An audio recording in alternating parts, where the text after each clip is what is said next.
John Wilkes Booth, the first man to assassinate an American president, the actor who killed Lincoln. You probably know he was an actor. But did you know he was a really, really, really famous, very successful actor? He wasn't some bit player in community theater. He wasn't some guy who messed around with, Shakespeare in the park before getting back to his real job in a meatpacking plant when summer was over. Wasn't trying to land a commercial agent in between pizza delivery, or bartending gigs.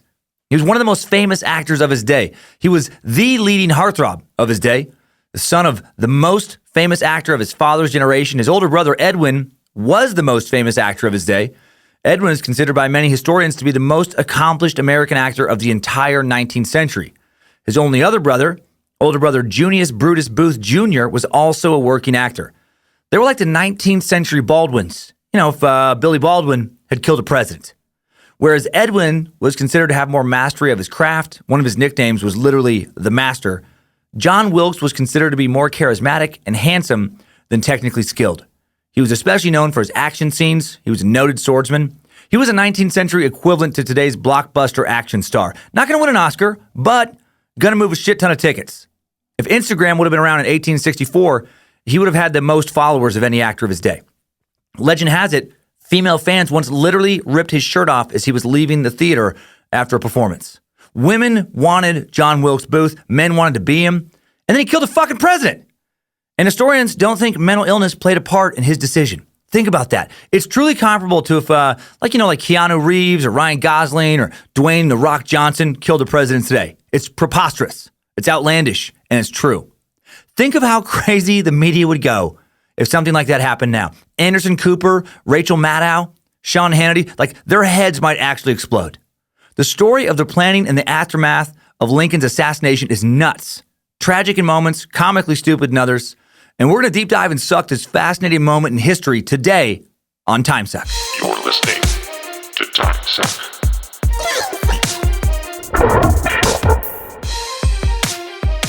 Happy Monday, Timesuckers. Happy new week, meat sacks. Time to get shit right this week. Time to start fresh. Get out there, do great things. Get after it. Chase those dreams. But first, listen to this episode. I'm Dan Cummins, Grandmaster Suck, Lord of the Mushmouths, Tamer of Bojangles, kind of, Tamer of Lucifina, not really, Disciple of Nimrod, yeah, for sure. And you are listening to Timesuck. Welcome or welcome back to the Cult of the Curious. Great news. Timesucker Larry Harrell's little girl Mabry is home and recovering very well from her heart surgery. Hail Nimrod! Nimrod and Lucifina work together and guide her to continued health and an ass-kicking life. Now, if you'll recall, a couple weeks ago, we sent positive thoughts her way, and maybe those thoughts helped. Love you, little Mabry. Larry sent Lindsay and I a pic, and she is adorable, and she's tough as shit. Open heart surgery at only 5 months old, and she looks like nothing happened. It's incredible. Quick note on merch orders. If you've ordered anything in the store since this past Saturday, expect some delays. Sorry about that. We should be back on track with normal shipping times starting next Monday. Here's what's going on. We're moving to a new merch distribution company, Axis Apparel, out of Bloomington, Indiana. And they're amazing. And Logan, the company's founder, owner, Jedi leader, space lizard, etc., huge time sucker, huge space lizard. Dude has Timesuck space lizard tattoos. For real. He's fucking in. He's all in. And they print in-house. They have a full-time staff to get orders to you quickly. They do a lot of sourcing, a lot of behind-the-scenes stuff, etc. Eric Radiker has been a machine, man. But Eric likes to specialize in smaller companies, help them grow, and he's helped us grow. He's helped Timesuck tremendously. So thank you, Eric.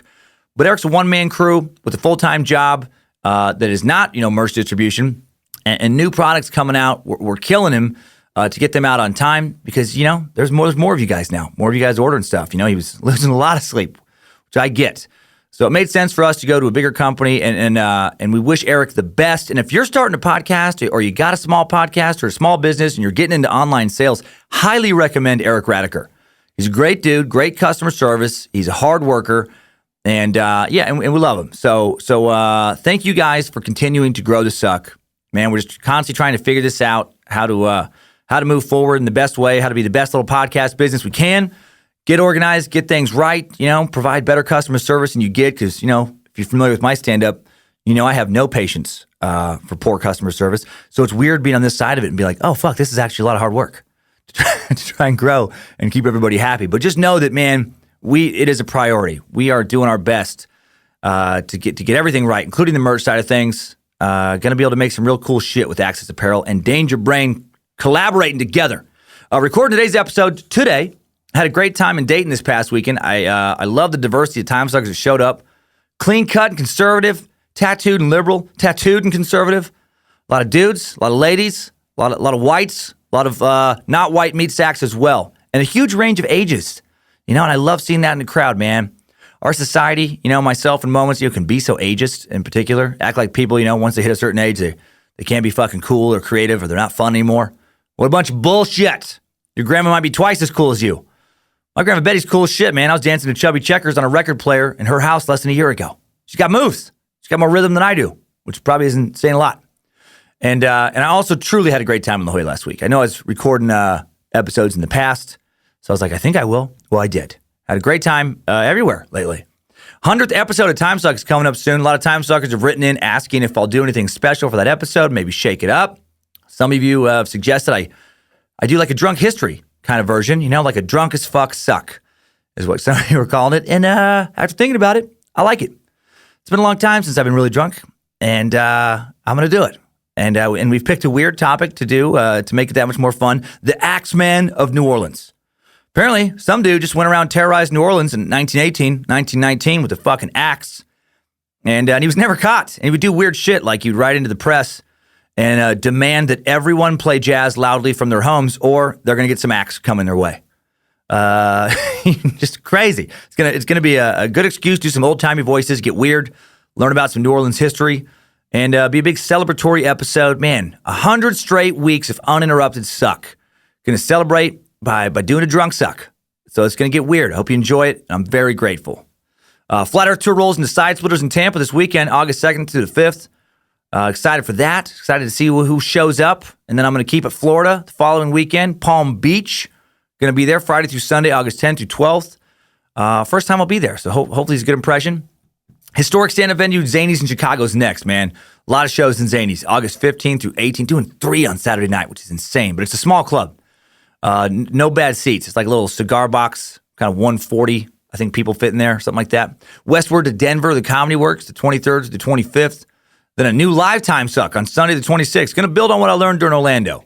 And doing a topic that I won't release a studio version of, or at least a live version of, at least not this year. And by the way, I think I said it on the Secret Suck, but sorry, there was a sound fuck up in Orlando. Essentially, the sound booth guy, from what I understand, unplugged the recording device we were using, which sucks. So we lost all the clean audio for what I was actually saying and what Tom and Dan were actually saying. So sometimes shit happens. Fucking Lucifina, she got us. And I will not be able to release a live version of that suck. Sorry, nothing can be done now. But going forward, going to be doing a topic exclusive to the live Timesucks. If you want to hear this topic, you have to come to one of the shows. I'm touring the rest of 2018 on the economic theories of Alan Greenspan. Why do we have inflation? How do you correctly interpret wage strength indexes? How do interest rates affect real estate pricing? How does that affect the GDP growth or a contraction of the economy? It's very exciting. And get the fuck out of here. That's a terrible topic. For a live show, that's a terrible topic. Maybe for the studio version, sure, it would be good to actually learn some economic stuff, but not for the live show. I want you guys to show up, which is why the topic is the cult killings of Matamoros. Holy shit, is this weird and intense, man. Voodoo, drug smuggling, ritual killings. Adolfo Costanzo was the cult leader of a gang dubbed by the media as the Narco-Satanists. Narco-Satanists, that's intense. And his cult ritually killed at least 20 people, maybe around 100, near the U.S.-Mexico border in the late 80s. The dude ritually sacrificed people to make potions out of their blood and body parts. He killed people because he thought it let him, bring about some demons and entities and use some black magic spells that would protect the drug smugglers from the authorities, for real. He thought he could make people invisible, and they thought he was able to make them invisible. It's insane. One of his disciples led police to his hideout because the dude literally thought Costanzo had made him invisible, went right past the police blockade, and just acted like they couldn't see him. Acted like they had no idea he was there, and they just followed him right to the hideout and then caught him and found a bunch of bodies. And they were living on black magic and cocaine. It's going to be a wild ride. They were apparently doing the most coke, which is how much coke you have to do to think you're invisible. I'll be sucking on this madness in Denver, Tacoma, Portland, Grand Rapids, and other live Timesucks that I've forgotten or are coming down the pipe. More stand-up flat Earth tour dates. Also, dancummins.tv. You can find all kinds of stuff. Now, let's get 19th century. Let's get into a tale as twisted as a Tarantino flick and suck on the assassination of Abraham Lincoln. All right, we're going to save today's timeline for the planning, execution, and aftermath of Lincoln's assassination. Right now, I want to set the stage by starting with an explanation of who the Booth family were. I didn't know any of this, probably because I went to school in Riggins, Idaho, and I don't know that we had a history class in high school. I know that sounds insane, but I don't remember a single history class in high school in Riggins. Maybe Mr. Updergrove taught one. If he did, I'm guessing we covered one, maybe two topics, and then he just gave up. I hope that school is better now than it was in the 90s. Anyway, John Wilkes Booth. He was born May 10th, 1838. He was named after the radical 18th century British journalist and politician John Wilkes, whose ideas about the British Constitution being subverted by corrupt politicians directly influenced the planners and leaders of the American Revolution. The ideas of the original John Wilkes helped shape the American Constitution, especially concerning free speech. So as someone who says a lot of crazy, outlandish shit for a living, thank you, original John Wilkes. And it's important to note that due to his namesake, John Wilkes Booth may have, been more aware than most about how important certain liberties were, like free speech. And he might have been more affected than most by someone taking those liberties away, which Lincoln did, and we'll cover that later. Booth was born in Bel Air, Maryland, where he was known as, of course, the Fresh Prince. Now, this is a story all about how his life got flipped there and upside down. I'd like to take a minute, just sit right there. I'll tell you how John became the prince of a town called Bel Air. In Maryland, born and raised in the woods, was where he spent most of his days, chilling out, maxing, relaxing, all cool, and all riding some horses to and from the school, when a couple of guys who were up to super duper good at acting got famous in his neighborhood. Then he got in one little play and his mom got scared. She said, "I think we have a famous actor in Bel Air." I know that was fucking cheesy, but it didn't stop me. I pushed through.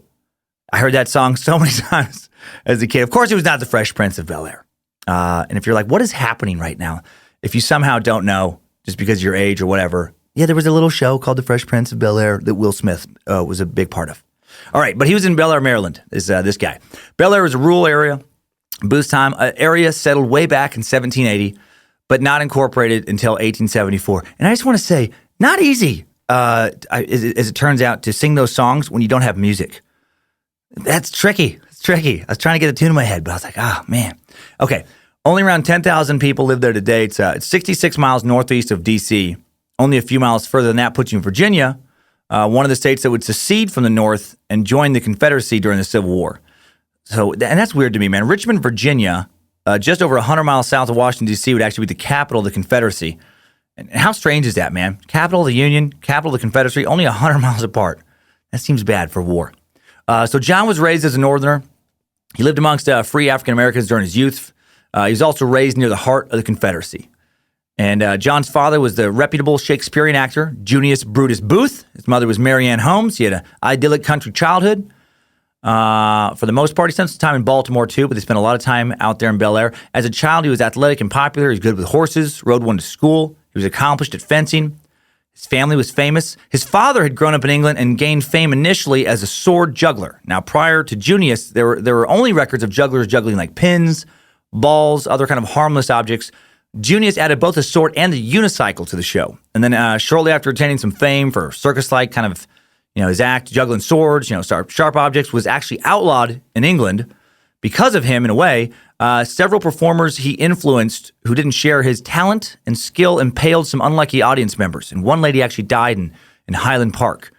It also eventually became illegal to juggle anything while also unicycling after a toddler was run over in Covent Garden. So the phrase, "don't run with scissors," morphed out of the original phrase, which was "don't unicycle with swords," which morphed out of another much later saying, "Dan Cummins is a full of shit lunatic." No, John Wilkes' father, Junius, never attained fame on a unicycle or juggling swords. God, I wish he did. But he became a renowned Shakespearean actor after becoming involved in British theater around the age of 17.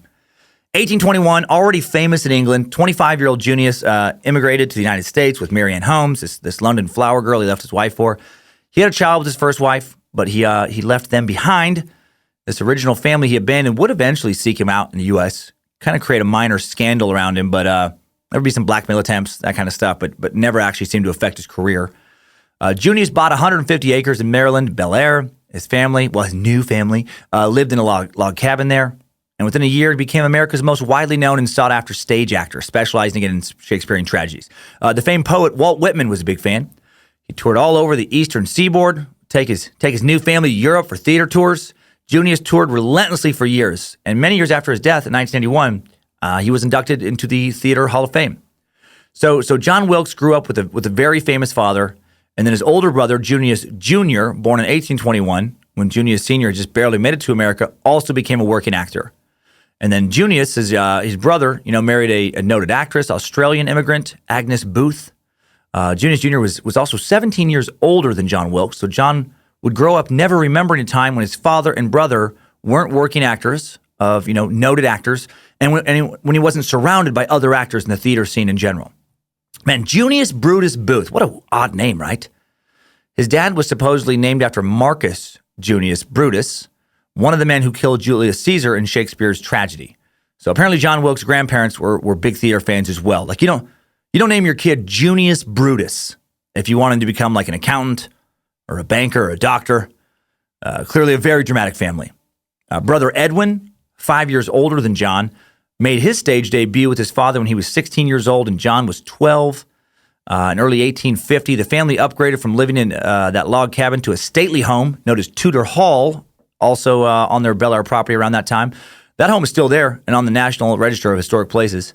The family was able to acquire a second home due to their success in Baltimore, and they'd split time between Baltimore and Bel Air for part of Booth's childhood. Man, the Booths, balling in Maryland, making that 19th century theater money. Pretty impressive, actually, because as hard as it is to make money as an actor now, I bet it was harder back then. Less ways to make money.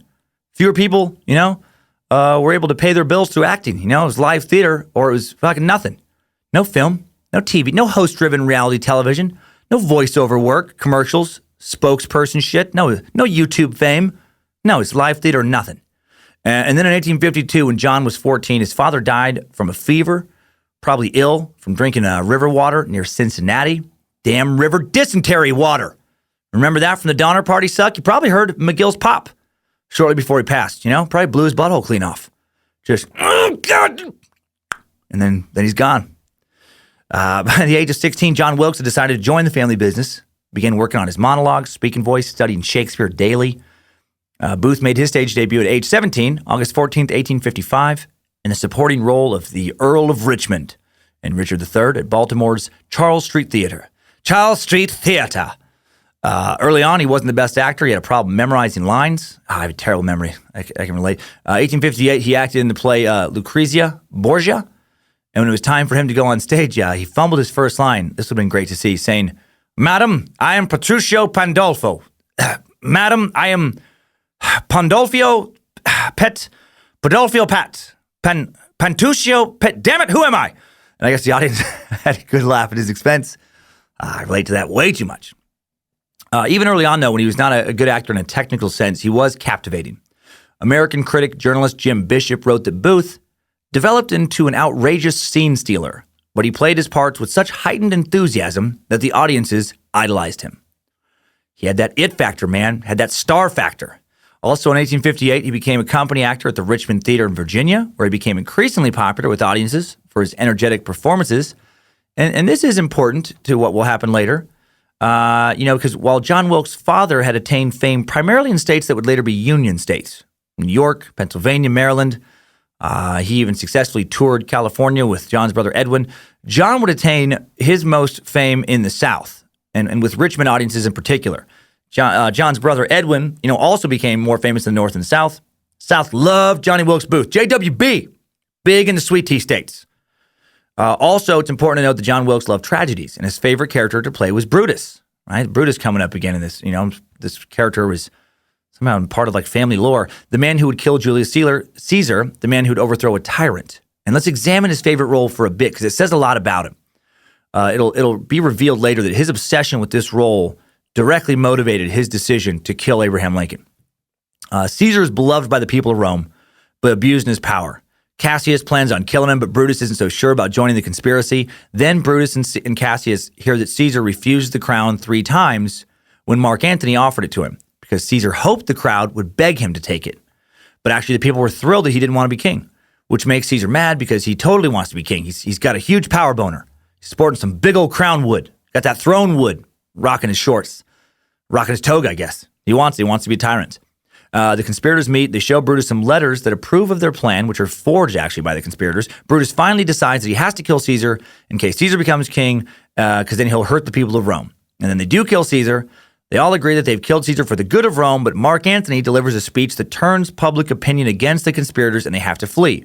A lot of stuff happens, including a battle with Caesar's adopted son and Mark Antony, but in the end, Brutus is about to be outnumbered and commits suicide. But when Mark Antony finds Brutus's body, he calls Brutus the noblest Roman of them all, because Mark Antony believed Brutus was the only one truly acting in the best interest of Rome. So, the favorite role of John Wilkes Booth is that of a man who conspires to kill the leader of his country and then is later revered for doing so as a selfless hero. And this speaks to JWB's psyche, speaks possibly to how he saw himself in his later role of assassin. Another interesting thing to note is that while previously attending boarding school as a teen, Booth met a fortune teller who told him he would die young and meet a bad end. She said he would break hearts, but there'll be nothing to you. You'll die young and leave many to mourn you. You'll make a bad end. Young sir, I've never seen a worse hand, and I wish I hadn't seen it, but if I were a girl, I'd follow you through the world for your handsome face. Okay. Weird fortune to get. That's fucking terrible. Look, good news. You're super duper handsome. Like, God, you make me, I'm a guy not into dudes, but fuck, man, I just keep thinking about how if I was a girl, I would totally follow you to the ends of the earth. Which, it's kind of my way of saying, why don't you bone me right now? But you're also going to die young. That's the bad news. You'll be dead soon. But you'll have a, fucking good run. Well, yeah. Apparently this bothered him for years, really stuck in his head. He worried about, this fortune being right. And again, man, what a bummer. I wonder if some fortune tellers give fortunes like that to people they don't like. Right? Wouldn't it be tempting to do that? I feel like, I wish I could say otherwise, but I feel like I might do that if I was a fortune teller. Like you have some customer come in who's being a real asshole. How tempting would it be just to give them the worst fortune? Oh, man. Bummer, Michael. I can't lie to you. Future is looking horrific for you. You have no more than 2 years left to live, and there's nothing you can do about it. Someone in your family is going to kill you, from what I can tell, but I don't know who. But I do know it's going to be real bad, like very painful. It's going to take a long time to play out. After you die, this is where it gets worse. A lot of bad stuff's going to be found on your computer hard drive. Like so much bad stuff that the name Michael Saltaire will become synonymous with disgusting pedophile. I wish I could tell you something else. People are going to say stuff after you die, like, did you hear about Charles getting arrested? Man, apparently he was Saltairing some kids from the neighborhood down at the community pool. So, do you want to pay by cash or credit? And there's no point in you sticking around any longer. It's just, knowing what I know about what's going to happen with you going forward, I don't even want to be around you right now. Booth's fortune teller was right about the handsome part, man. John Deary, owner of Booth's favorite billiard parlor and close friend, said of Booth, John cast a spell over most men, and I believe over most women. As he talked, he threw himself into his words. He could hold a group spellbound by the hour with the force and fire and beauty that was within him. Some critics actually called him the handsomest man in America. I looked at all pictures. He is a good-looking dude. He stood out among his contemporaries for both his looks and stage presence. A lot of his acting involved leaping on tables, again, the scene-stealing, kind of stomping around, captivating audiences. He had tons of charisma. Walt Whitman once said he would have flashes, passages, I thought, of real genius. The Philadelphia Press said he had less culture and grace than his brother Edwin, but more natural talent. And his brother Edwin probably said on at least one occasion, man, fuck John. I'm a better actor. I try harder. I fucking take it seriously. Pretty boy can't even remember his lines. By the Civil War, John Wilkes was starting to make good money for an actor, for anybody at that time. He's making $20,000 a year, which translates to over $500,000 a year in today's dollars. He just booked his first national tour as a leading actor in 1859. Tour would last into 1860. And then on April 12th, 1861, the Civil War kicks off. And Booth, who had fallen in love with the South by this point, was unlike anyone else in his family, openly in favor of the South. He publicly called their secession heroic. He was an open advocate and supporter of slavery. He was very against abolitionists. He believed that slavery was actually good for Africans because it introduced them to Christianity and to God's glory. I'm not kidding. Holy fucking rationalization. No. No, this is good. This is good. Look, if these people weren't put on boats and taken from their homelands and separated from their families and whipped and beaten and literally worked to death in many cases, forced to live in tiny, overcrowded sheds, constantly worked, and treated like subhuman animals, they wouldn't get to know God's love, would they? This is good. God wants them to be whipped and worked to death. It's his will. That's how you get to meet Jesus. Yes, Jesus loves you. Yes, Jesus loves you. Now get back to work before I fucking whip you some more. What a strange species we are. Like the stories we tell ourselves to make our lives acceptable. It's endlessly fascinating to me. But anyway, Booth had been spending more and more time in the South the past year or so. He'd fallen in love with it, which I do get. Outside of the whole slavery situation, the South has a lot of charm, has had a lot of charm. The culture of the South has a lot more to do than just, the decision to have slaves. It has a real Gone with the Wind kind of genteel life vibe to it, or at least it, used to more from what I understand. Still has remnants of that today. I love the South, man. I love doing shows in the South. I do feel there's a little more cultural emphasis on manners, civility, behaving a little more properly down there, which if you listen to my stand-up, that I don't mind. Southern belles, Southern gentlemen, real thing. I love a little decency. Don't act like an animal out there in public. When Booth publicly proclaimed his love for the South and the North, not well received. When the Civil War broke out, he's performing in Albany, New York, and he so publicly professed his love for the South that some citizens demanded he be banned from stage, or even arrested for treason for openly pro-Southern views. Nevertheless, despite his political opinions, his career as an actor grew during the Civil War, above and below the Mason-Dixon line, sold tickets everywhere he went, also received fan mail from admirers daily, especially from women. Doesn't mention this in any of my sources, but considering he was young, single for most of his touring, I feel like there may be a variety of people out there today who are the descendants of affairs that he had where he illegitimately fathered children. I have no proof of that at all whatsoever. But come on, actor, handsome, hit with the ladies, touring, get the fuck out of here. He was living it up, I would think. And check out this bit of random cool trivia. November 25th, 1864, Booth performed for the only time with his brothers Edwin and Junius in a single engagement production of Julius Caesar at the Winter Garden Theater in New York. He played Mark Antony, and his brother Edwin had the larger role of Brutus in a performance acclaimed as the greatest theatrical event in New York history. And then the proceeds went towards a statue of William Shakespeare for Central Park, which stands to this day. I've seen it myself. Still looks good, man. Still looks like Willie. Oh, Willie S. Had no idea John Wilkes Booth, murderer of Lincoln, helped fund that particular statue. How weird is that? Meanwhile, while continuing to have career financial success during the war, personally, John Wilkes is really beginning to struggle morally. He's grown angrier by the day with Lincoln. He's starting to see him as a tyrant. And based on that love he has for Brutus, we know how he feels about tyrants. And Lincoln, to be fair, is starting to do some tyrannical shit. When the war broke out, Lincoln enacted martial law in many places, including John Wilkes' home state of Maryland, a border state, suspended the writ of habeas corpus, which required that a person be brought before a judge or court, especially for investigation of a restraint of the person's liberty used as a protection against illegal imprisonment. So Lincoln can now arrest anyone for any reason, not have to prove anything, just throw whoever he wanted in jail. And Booth saw that as the action of a tyrant. And again, it is the action of a tyrant, but I get why Lincoln did it. It's what he needed to do to win the war. In times of war, if you really want to win, odds are you're going to have to be a little ethically flexible, right? You're going to have to allow some theoretical ethics here and there to take a backseat to realistic needs. I hate it when people get worked up about certain things in war. It's like, yeah, it's fucking war. Of course it's not going to be all, proper and, no civilians are ever going to get hurt and everything is going to be perfect and there's going to be no collateral damage. When does that fucking ever happen? Like it's the chaos of war. And as long as you get to win, you get to write history. Isn't that how it works? You get to be the good guy if you win. Well, because of what Lincoln accomplished, we now view him as almost saintly, historically. But in order to accomplish what he did, he took away a lot of freedoms, if suddenly you could be thrown in jail for saying you don't like the president, would you consider the president a tyrant? Of course you would. Would you be a big fan? Of course not. And many outside of Booth did see Lincoln as a tyrant. Many despised him during his lifetime. We forget that now. So many that he was very concerned about winning re-election in 1864. highly doubtful at times. And actually, for a while, it looked like he wasn't going to win. But then, the North won some key victories, against the South, and that kind of paved the way for actually him winning in the landslide. But it wasn't just the South who hated him. A lot of Northerners, were starting to get tired of the war and starting not to like what was going on as well.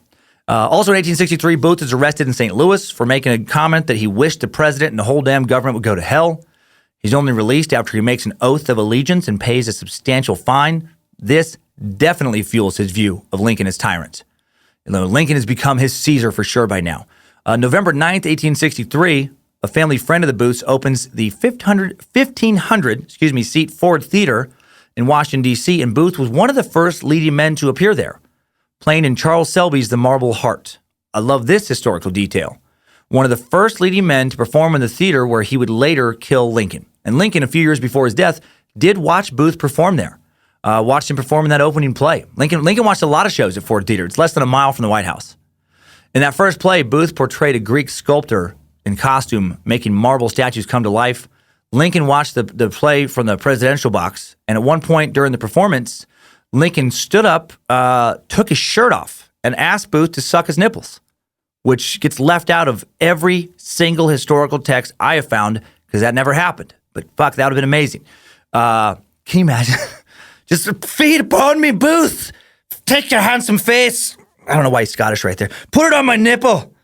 Did you know Lincoln was Scottish? I didn't until I just did that voice. So at one point, during the performance, Booth was said to have shaken his finger in Lincoln's direction as he delivered a line of kind of pointed dialogue. Lincoln's sister-in-law was sitting there in the same presidential box and turned to him and said, "Mr. Lincoln, it looks as if that's meant for you." And the president replied, "He does look at me pretty sharp." Or no, he does look pretty sharp at me, doesn't he? So they had a little interaction, a long time before the assassination. On another occasion, Lincoln's son, Tad, his young son, Tad, saw Booth perform at the Ford Theater, said the actor thrilled him, prompting Booth to give Tad a rose. But then Booth ignored an invitation to visit the Lincolns between acts. Hates the president so much, refuses to meet him. Booth starts having some problems with his family around this time as his brother Edwin starts refusing to tour at all in the South. They quarrel over their very political views to the point that John Wilkes gets banned from Edwin's home. I've talked to a lot of you about how the current political climate has divided, families. I feel like it's getting better, but definitely that's gone on the last, couple of years. Well, maybe there's some small consolation in the fact that this isn't the first time this has happened in our country. And then shit starts to get real crazy for Booth in 1864. As the 1864 presidential election drags on, the chances of a Confederate victory are starting to look pretty slim. And after, again, those few key military victories in 1864, such as Union General William T. Sherman, Tecumseh Sherman taking Atlanta from the South on July 22nd, it seemed like it shouldn't take that much longer to secure a Union victory, and that victory directly helps Lincoln get reelected. Booth's internal struggles continue. He wants to take a break now from acting to actually fight in the war on behalf of the Confederates. But he promised his mother he wouldn't join the army, and he hated himself for making that promise. He wrote to his mother towards the war's end, "I have begun to deem myself a coward and to despise my own existence." Here he is, playing the roles of brave men who fight for their beliefs on stage, battling other actors in mock swordplay, while other men his age are actually risking their lives for what they believe in. So he comes up with a way to redeem himself in his mind for not joining the fight earlier. He comes up with a plan to sell replica swords, give the proceeds to the Confederate cause, and then he finds out there's not a big market for swords. He overestimated it, but there is a big market for tiny plastic swords that people use to stick through martini olives or hold little meat and cheese bundles together on appetizer trays. So Booth starts making tiny swords, and you can still buy them today on eBay. An original set of Booth's cocktail swords will set you back around $3,500, and you can only buy them from Bojangles. And he's not selling any because he used them to pick his teeth after meals and because they're not real, and none of that is true. But listen to this. Booth does want to redeem himself for not fighting in battle.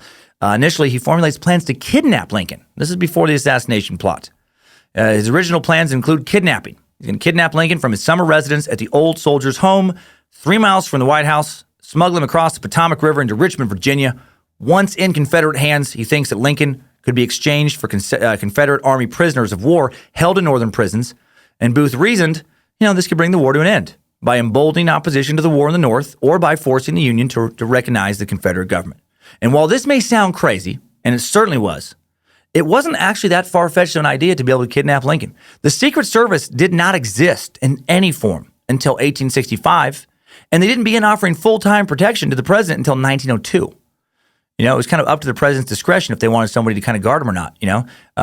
They would start guarding the president full-time following the assassination of another president, President McKinley, in 1901. He was assassinated in 1901, and then they offer it in 1902.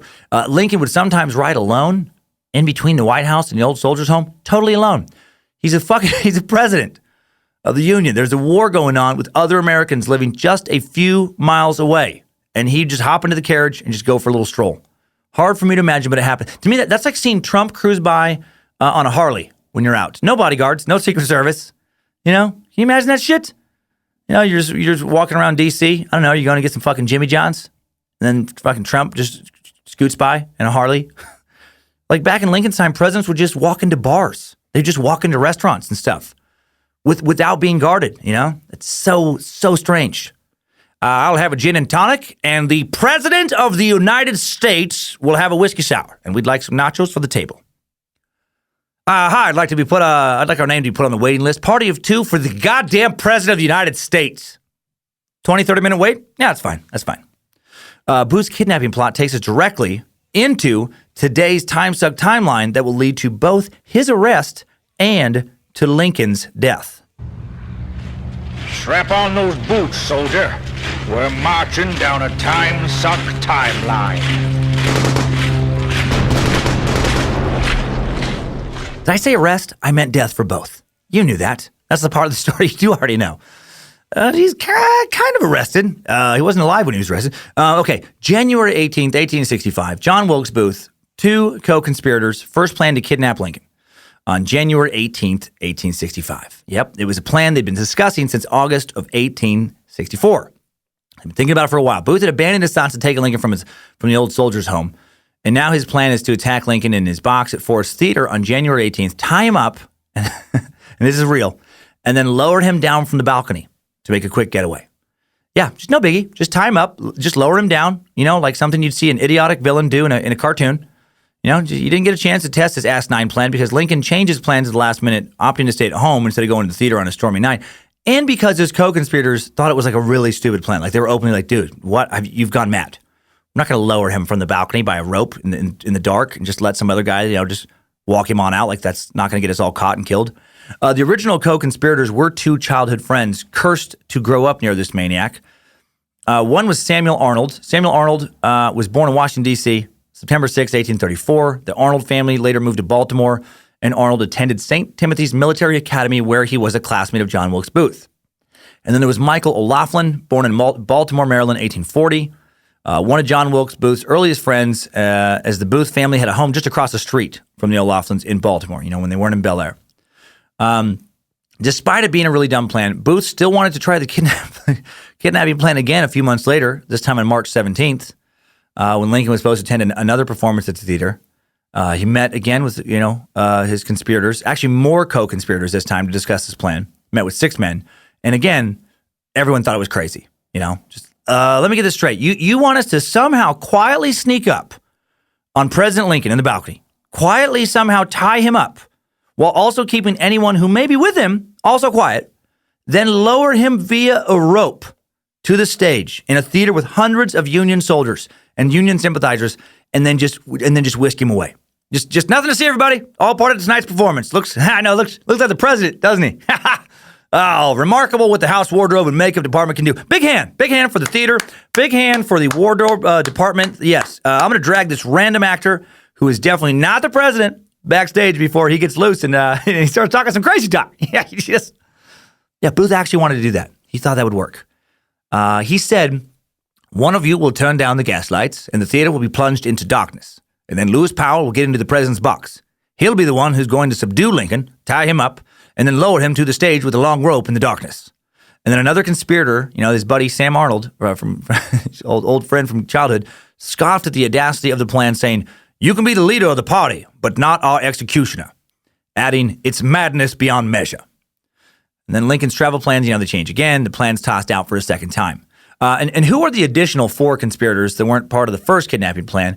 One of them is Lewis Powell. Lewis Powell was born April 22nd, 1844, Randolph County, Alabama. 1861, when the Civil War breaks out, he volunteers as a Confederate soldier. And then Powell fought in the Battle of Gettysburg. Was shot, taken prisoner, taken to a hospital in Baltimore where he escaped and enlisted in the Virginia Cavalry. 1863, eventually left the cavalry, took the oath of allegiance to the Union on January 13th, 1865. Went to live in a boarding house in Baltimore that was being used as a front by Confederate spies. Because towards the war's end, kind of throughout the war, and then for a little while after the war, actually, there was this underground Confederacy, in the North. There was spies and double agents. Around this time, 21-year-old Powell meets John Wilkes Booth through a fellow member of the Northern Confederate Underground, John Surratt. Now, Booth saw Powell, who was 6'1" and well-built with black hair and blue eyes, as a strong co-conspirator in his plan to kidnap Lincoln. And Powell would soon regret ever getting involved with Booth on any level. And John Surratt was born on April 13th, 1844, Washington, D.C. District of Congress Heights. Soon after his father died in 1862, Surratt became postmaster of the small Maryland town of Surrattsville, first settled by his family. By 1863, Surratt was working as a Confederate secret agent, carrying messages to Confederate boats in the Potomac River, sending messages about Union troop movements in Washington, in the Washington area south to Richmond. And a man who will enter our tale here soon, Dr. Samuel Mudd. Dr. Mudd introduced John Surratt to John Wilkes Booth on December 23rd, 1864 in Washington, D.C., and then 21-year-old Surratt joined the conspiracy to abduct President Lincoln in 1865. There was also a 30-year-old George Azerodt, born in Germany, June 12th, 1835. George had immigrated to the U.S. in 1843, and if this was some sort of heist flick, like The Usual Suspects, George would be the fuck-up character. He'd be like the Stephen Baldwin character. During the Civil War, Azerodt helped Confederate agents, including John Surratt, cross the Potomac River. Surratt invited Azerodt to Washington, where he stayed for a time at Mary Surratt's boarding house until he was evicted for drinking alcohol in his room. Fucking booze, man. George's drinking is going to show up again in today's Suck. In January 1865, George is introduced to John Wilkes Booth in Washington, D.C. by John Surratt. Booth persuades him to participate in his plan to kidnap Lincoln and then hold him in Virginia in exchange for those Confederate POWs. Finally, and then there's also 23-year-old David Harold. David Harold was the sixth of 11 children born to a chief clerk at the Navy store in the Washington Navy Yard in 1842. Worked as a pharmacist assistant and as a clerk for a doctor. He was an avid hunter, became acquainted with John Surratt while attending classes at Charlotte Hall Military Academy in the late 1850s. December of 1864, Surratt introduces him to John Wilkes Booth. And this meeting will lead directly to his death less than a year later. And then also worth mentioning here is Mary Surratt, who would also later be found guilty in conspiring in Lincoln's assassination. Mary was John Surratt's mother, who was somewhere between the ages of 42 and 45 in 1865. Hard to say how much she contributed to the plan, if anything. She owned a few properties, including a boarding house in Washington, D.C., where these guys would meet up and have their little secret, plans and discuss them and all that stuff. Okay, March 4th, 1865, still unable to kidnap Lincoln, Booth attends Lincoln's second inauguration in D.C. Booth was able to get very close to Lincoln on this day, within a few yards. He was able to attend the inauguration as he was a personal guest of Senator John Parker Hale's daughter, Lucy. Lucy happening to be his girlfriend at the time. She apparently did not know how he felt about the president. And on this day, Booth got close enough to lunge at Lincoln, had to be restrained by police. He explained that he had simply stumbled, but then later mused in his diary, "What an excellent chance I had if I wished to kill the president on Inauguration Day." Not sure if he actually had any real plan to do anything with Lincoln that time. It doesn't sound like it. Too many people around to take Lincoln. And if he really did want to kill him that day, why not bring a gun? Guessing he just got angry. It was just kind of a heat of the moment thing. Got angry when Lincoln got close to him and just impulsively moved towards him. Because by this time, he very, very much despises Lincoln. Also, in hand-to-hand combat, Lincoln might have kicked Booth's ass. Lincoln was 6'4", athletic, JWB, athletic, but like 5'8". Lincoln was an accomplished wrestler as a kid. He wasn't the wrestler the internet says he was. He wasn't body slamming dudes from coast to coast. Wasn't like, carrying intercontinental belts around on his shoulder. But he did win some matches as a wrestler in his youth. Booth would truly want to start to kill Lincoln the following month. On April 11th, Booth shifts his goal from the kidnapping of Lincoln to his just outright murder. With the fall of Petersburg and Richmond and the Confederate leader Lee's surrender to Grant at the Appomattox courthouse on April 9th, Washington was consumed by celebration. On the eve of April 10th, 1865, a crowd of some 3,000 people gathered outside the White House, hoping for some rousing words from the president. In response to their cries of "speech, speech," Lincoln demurred, saying he'd deliver an address the following evening. Had to prepare it. And then Lincoln prepared a speech that would be his last public address, very carefully, beginning his speech on April 11th on a joyful note saying, "We meet this evening not in sorrow, but in gladness of heart. The evacuation of Petersburg and Richmond and the surrender of the principal insurgent army give hope of a righteous and speedy peace." And then he promised a day of national thanksgiving and proceeded directly to remind the nation that it now faced a task fraught with great difficulty. Well, the formerly jubilant crowd falls silent as Lincoln delivers his remarks. Most of Lincoln's speech dealt with specifics about the recently established free state government in Louisiana, which Lincoln hoped could serve as a model for other former Confederate states during Reconstruction. He spoke of economic independence for recently freed Southern African Americans and about how they should be granted the right to vote, amongst other rights, And this talk really pissed off John Wilkes Booth. He declared this would be the last speech Lincoln would give, and he would be right. And he and some of his co-conspirator underground Confederates, they form another plan.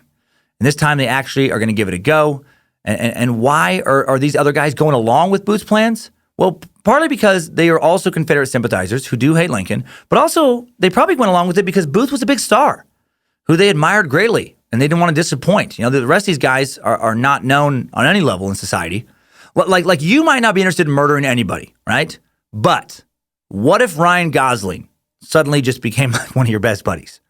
It's just you and the guys, right? Hanging out, going to bars. You're in Ryan Gosling's inner circle now. You can't believe it. You've never known a truly famous person before.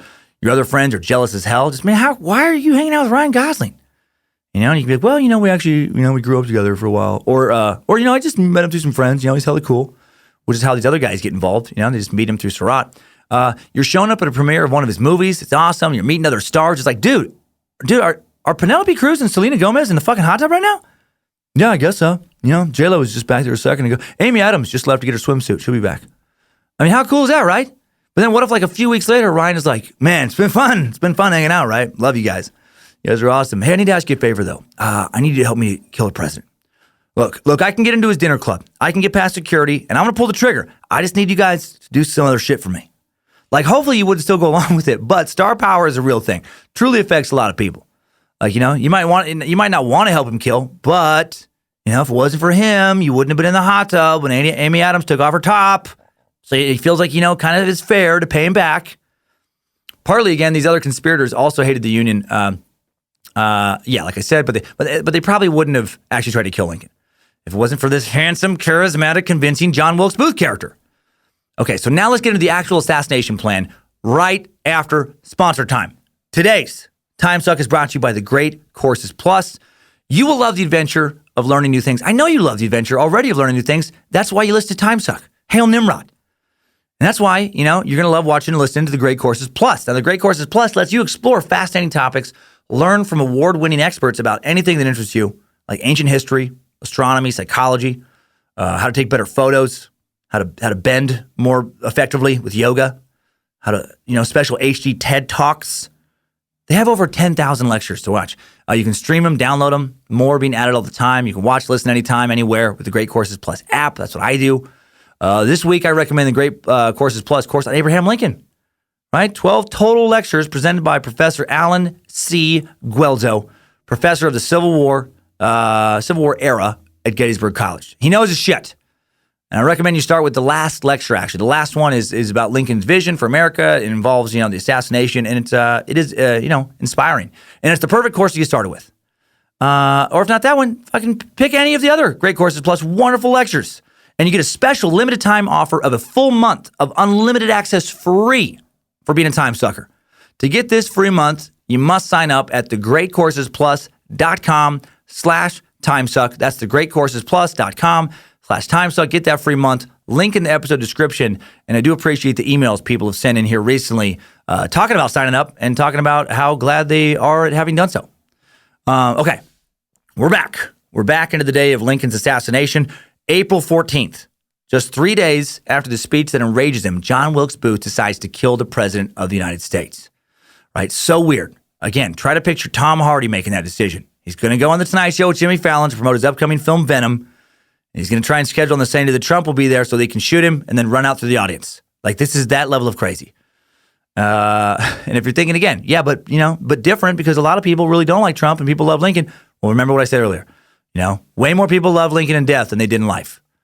Lincoln was feeling great on April 14th, better than he had in years. General Robert E. Lee had surrendered the last significant Southern army to the North just 5 days before.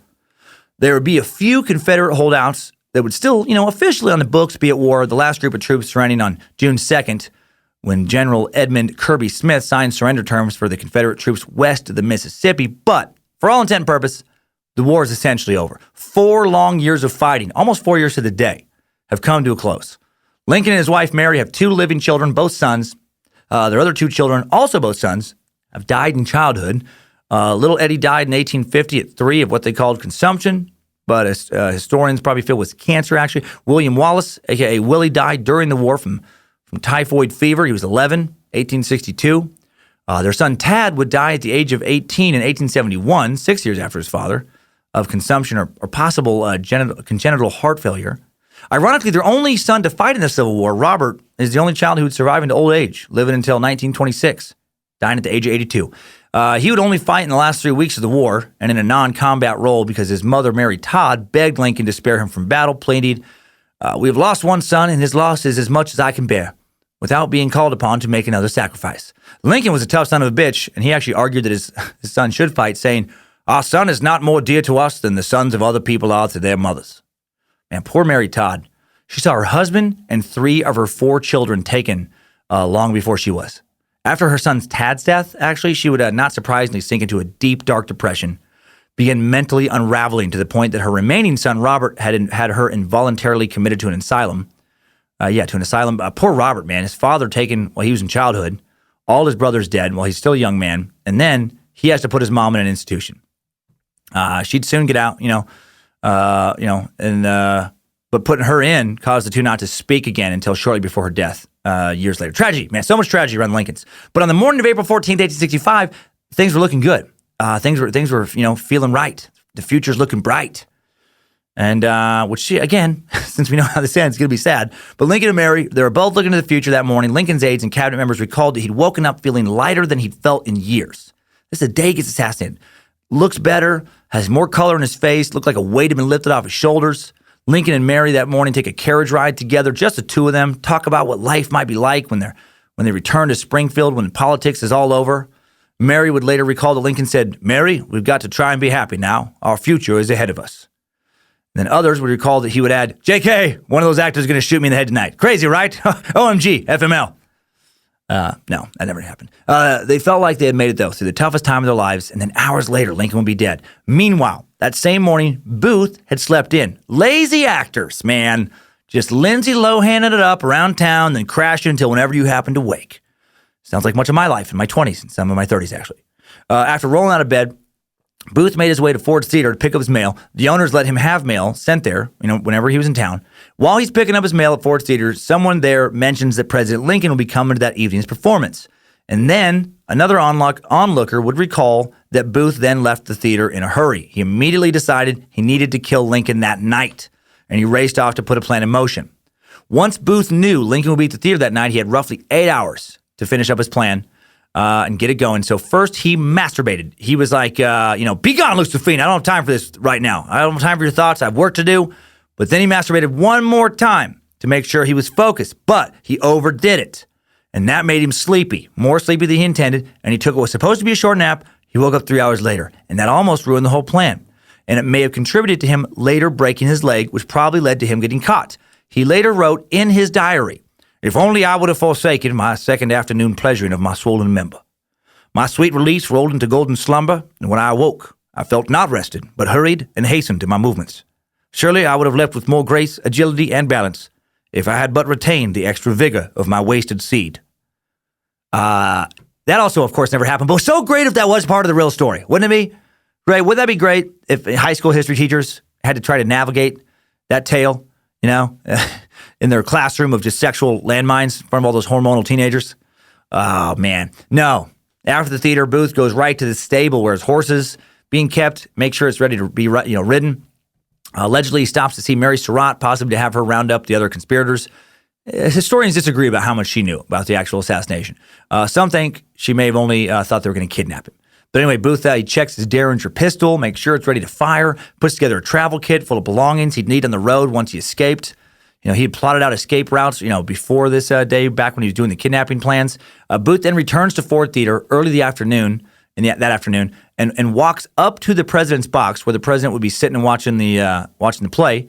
And he carves a mortise in which he could later place a stick of wood to bar the door from anyone entering. So behind the actual little door to the booth, he creates puts a stick there, hides the stick, creates this little mortise so he can block people from coming in once he's inside.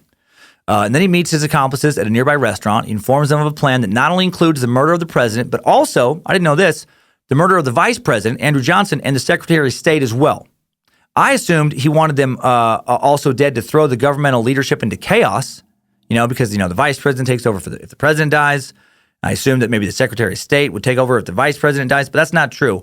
What's interesting about the Secretary of State choice is that it didn't fit with the line of presidential succession in 1865, which is actually slightly different than it is now. If the president dies, vice president takes office, but if the vice president is to die, then the president, it's pro tempore of the Senate takes over, and if he dies, it's Latin, it would be the Speaker of the House of Representatives. In 1866, Secretary of State would be added to the list as the fourth one down, and the Speaker of the House and President pro tempore have been flip-flopped. And what is the President pro tempore of the Senate?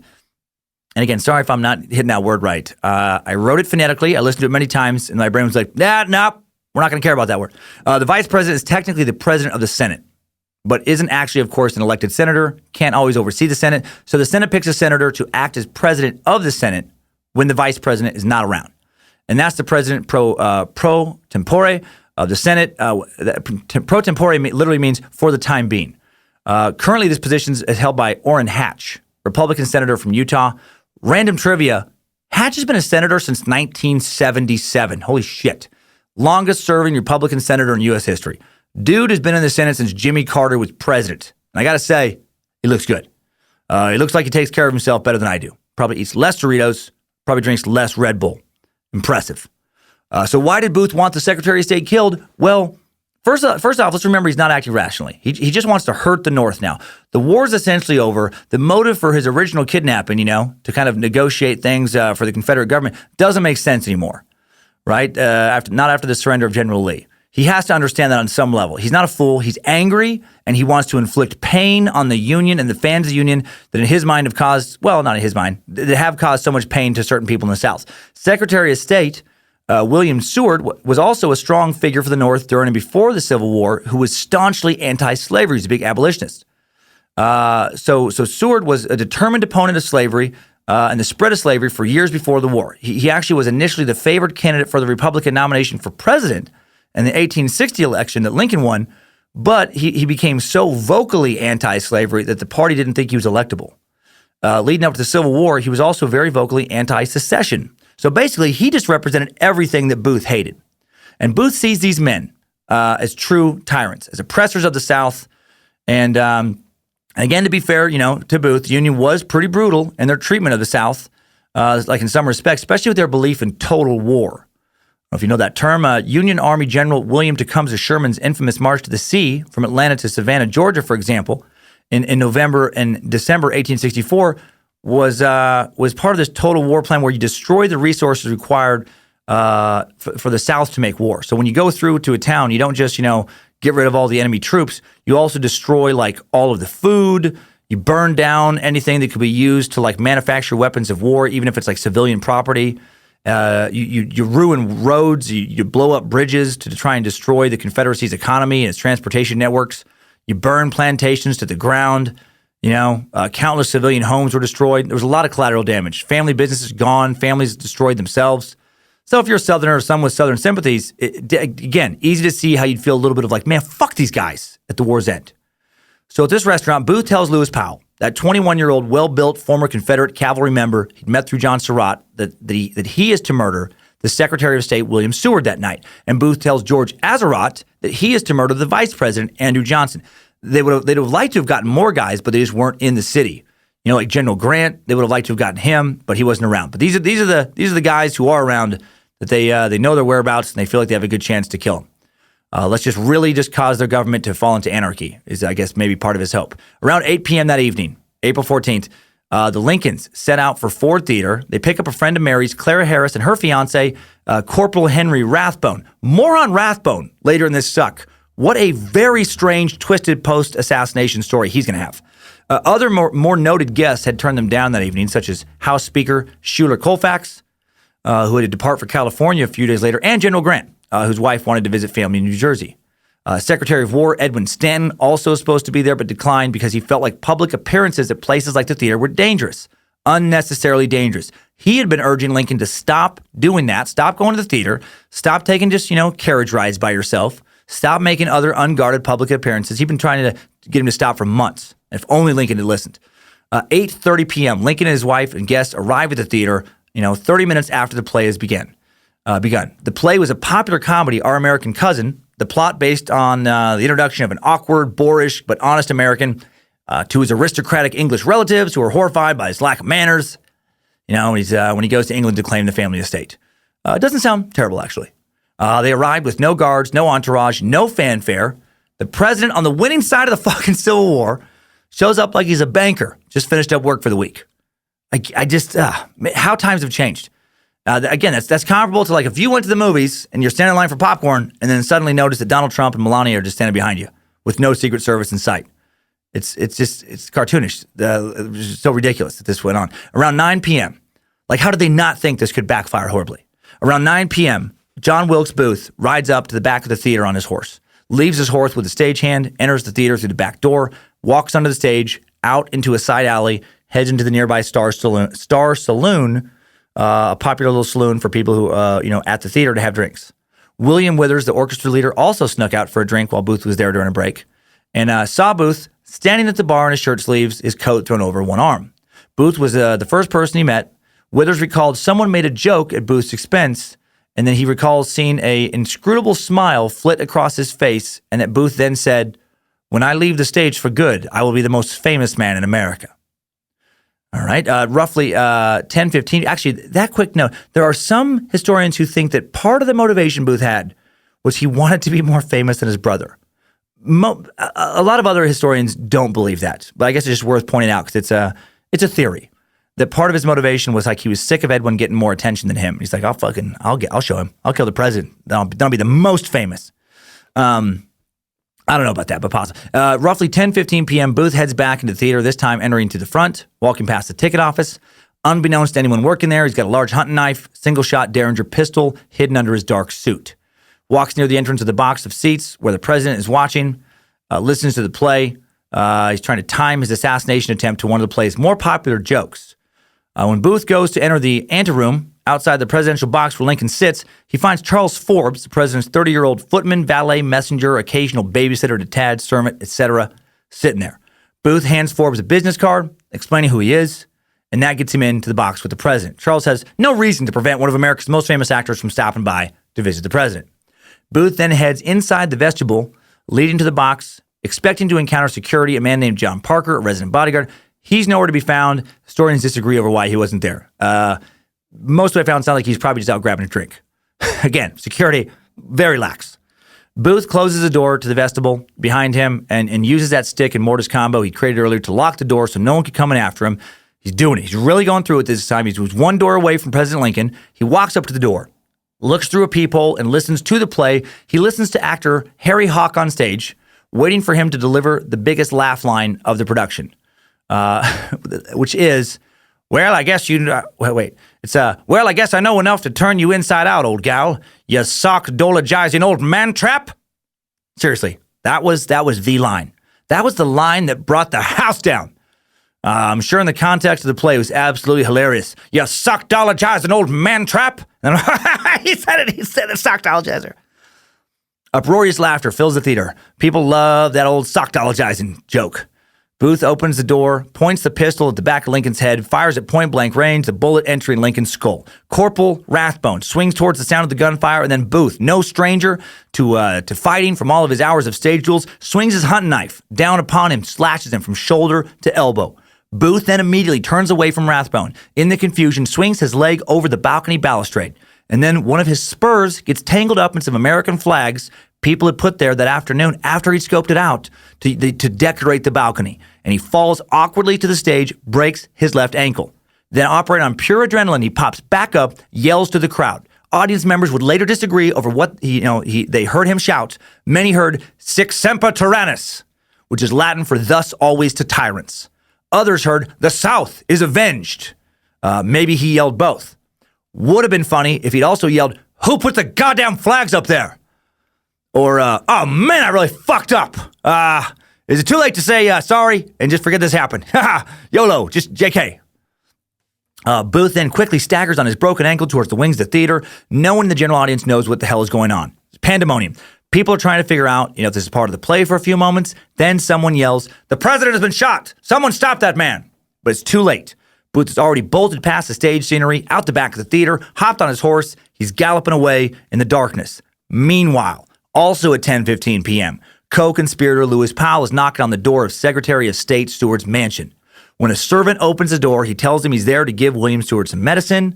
Seward does in fact need medicine. He's in bed recovering from a broken jaw suffered during a carriage accident recently. On the stairs to William's room, Powell is encountered by Frederick Seward, William's 34-year-old son. Frederick insists that Powell give him the medicine. Powell obviously doesn't have the medicine, and he pulls out a pistol, tries to shoot Frederick, but it misfires. Then he pistol whips Frederick. Instead, runs past him into William's room, where he finds William's daughter Fanny sitting by her father's bed. Don't meet a lot of Fannys anymore. When's that name coming back? When is someone going to name their twin girls Fanny and Gertrude? How much will those girls hate their parents? How much lower are the odds they'll become pregnant as teens with those, unattractive names? Apologies to Fannys and Gertrudes listening. Anyway, Powell tosses Fanny aside, jumps on the bed, stabs and manages to slash the Secretary of State in the face and neck 5 times before a soldier assigned to guard the Secretary jumps on the bed, forces Powell off of it. One of his slashes cuts Seward's face with enough force to actually remove part of his cheek. However, because of how Seward's jaw has been wired from the carriage accident, the knife is deflected and barely misses Seward's jugular vein, and although he loses a lot of blood, he lives. Powell then flees back down the stairs, stabbing a messenger on his way out. When he gets outside, David Harold is supposed to be there holding his horse, but he's gone. Harold had panicked and fled when he'd heard screaming inside the house, leaving Powell to have taken off on foot. Okay, also at 10:15, George Azerodt supposed to be killing Vice President Andrew Johnson. Johnson is staying in the 5-story Kirkwood House Hotel, located a short walk from both Ford's Theater and Seward's residence, where he'd intermittently stayed, since just before his vice presidential inauguration in March. Azerodt had rented a room in the same hotel and had rented it under his own name, like a jackass. Hi, I'd like to rent a room near Andrew Johnson's room, please. And what's the reason for your stay? Murder. I'm going to try and murder him. Name is George Azerodt. Atzrod as in dumbass. T as in trying to murder Vice President Johnson tonight. By 10:15, George is hammered. He'd been drinking in the bar with Kirkwood all evening, hoping to build up enough liquid courage to do the deed. But he fell either a few drinks short or a few drinks too many. When a few drinks passed, depending on how you want to look at it. Johnson sleeps above him, alone and unguarded. But instead of taking his knife and gun upstairs, Azerodt checks out of the hotel, wanders drunk around town for hours, bounces around from some other bars, checks into another hotel at 2 a.m. Next morning, he pawns his gun, sets out for a cousin's house in Maryland. Unaware that investigators had already found a second gun and knife he left in his room at the Kirkwood house, as well as a bank book belonging to John Wilkes Booth that would tie him to this whole, conspiracy. Whoops.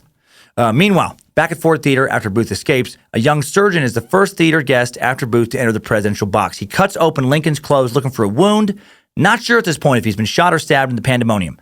He initially can't find a wound or any blood.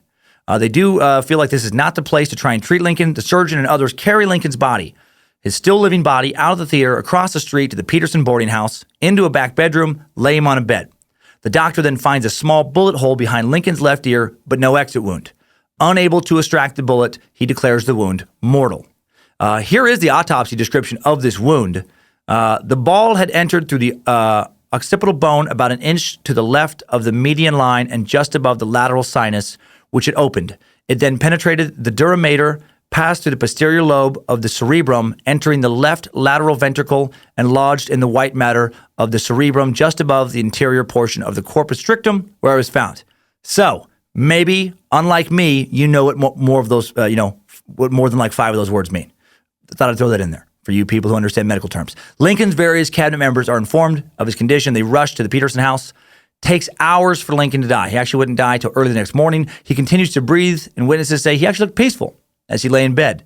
His wife, Mary Todd, not peaceful, absolutely hysterical, pleading with him to wake up. He, of course, does not. Cabinet member and Secretary of War Edwin Stanton takes charge of finding Lincoln's killer. I'm sure Stanton had some version of, I fucking told you so. I told you so. This is exactly why I didn't want you to go to the theater alone. Just on a repeat in his head.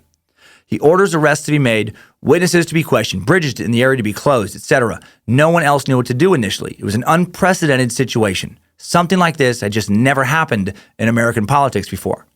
At 11:30 p.m., John Wilkes Booth, meeting up with David Harold in the Maryland countryside, who, while he didn't stick around with, for Powell with the horses, at least he didn't mess up this part of his role. They pick up rifles and a bottle of whiskey from a country inn owned by fellow conspirator Mary Surratt, head towards Virginia and towards possible escape. Booth's adrenaline is now starting to fade, starting to give way to pain from his broken ankle. He knows he needs medical attention, and they race to the home of country doctor they had met prior when they were planning the whole kidnapping escape route, Samuel Mudd. Mudd lived about 17 miles from Surratt's inn.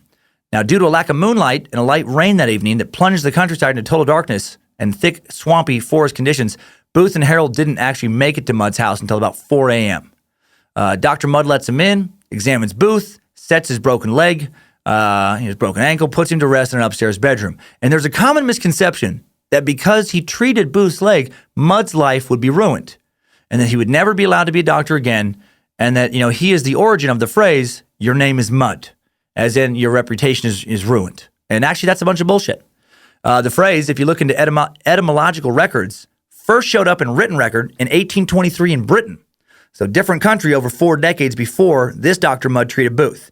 And also, Dr. Mudd later in life, after being caught in connection to Booth, after getting out of jail or prison, would resume a medical practice and actually become a successful landowner again. As Booth slept, word of what he and his accomplices had done spread throughout Washington, D.C. on April 15th. The rumors spiraled out of control, people hearing that Booth and others had killed multiple politicians. They heard the Confederate Army was coming into the city and the war was still on. People were afraid to go to sleep that night, fearing Confederate forces would come and ransack and burn the city to the ground. Inside the Peterson house, Lincoln is fading in the early morning. His breathing's becoming erratic and labored. And then at 7:22 a.m., April 15th, the Surgeon General pronounces the president dead. Secretary of War Stanton says, now he belongs to the ages. Telegraphs reach every major news outlet in the nation early that morning. By that evening, the assassination is obviously the headline in every paper in the country. And no one grieves more than the nation's newly freed African Americans. Many of them fear that the Emancipation Proclamation would now be revoked and that slavery could possibly be reinstituted. By noon, Vice President Andrew Johnson has been sworn in as president. Union soldiers in the last few fields of battle are not told of the assassination for several days for fear of retribution against Southerners. Shock and mourning quickly turning into rage against the South. Anyone in the North known to have Southern sympathies are advised to stay indoors with their shutters locked. Vigilantes surround a jail in Washington, D.C., demand that Confederate prisoners be released to the angry mob. Other angry mobs show up in cities around the nation. Roughly 200 people are murdered in the streets of various American towns and cities in the few days following Lincoln's assassination in moments of rage. John's brother, Edwin Booth, hires armed guards and stations them outside his New York home to protect him and his family. Edwin also wrote their sister, Asia, think no more of him as your brother. He is dead to us now, and as he soon must be to all the world. Federal agents raid Asia's home, find a manifesto written by John that he'd asked her to keep safe. It contains stuff like, right or wrong, God judges me, not man. For 4 years, I've waited, hoped, and prayed for the dark clouds to break. To wait longer would be a crime. God's will be done. I go to see and share the bitter end. I mean, the dude thinks himself as an instrument of God right now, working on behalf of the people, which is never a good place to go to mentally.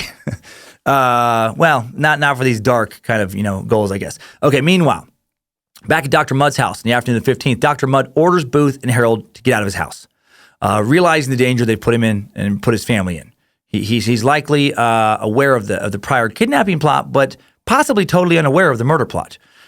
Booth and Harold head into a nearby swamp, wander around in the dark for several hours, finally make it to the cabin of a known Confederate sympathizer, Thomas Jones, agent of the Confederate Underground.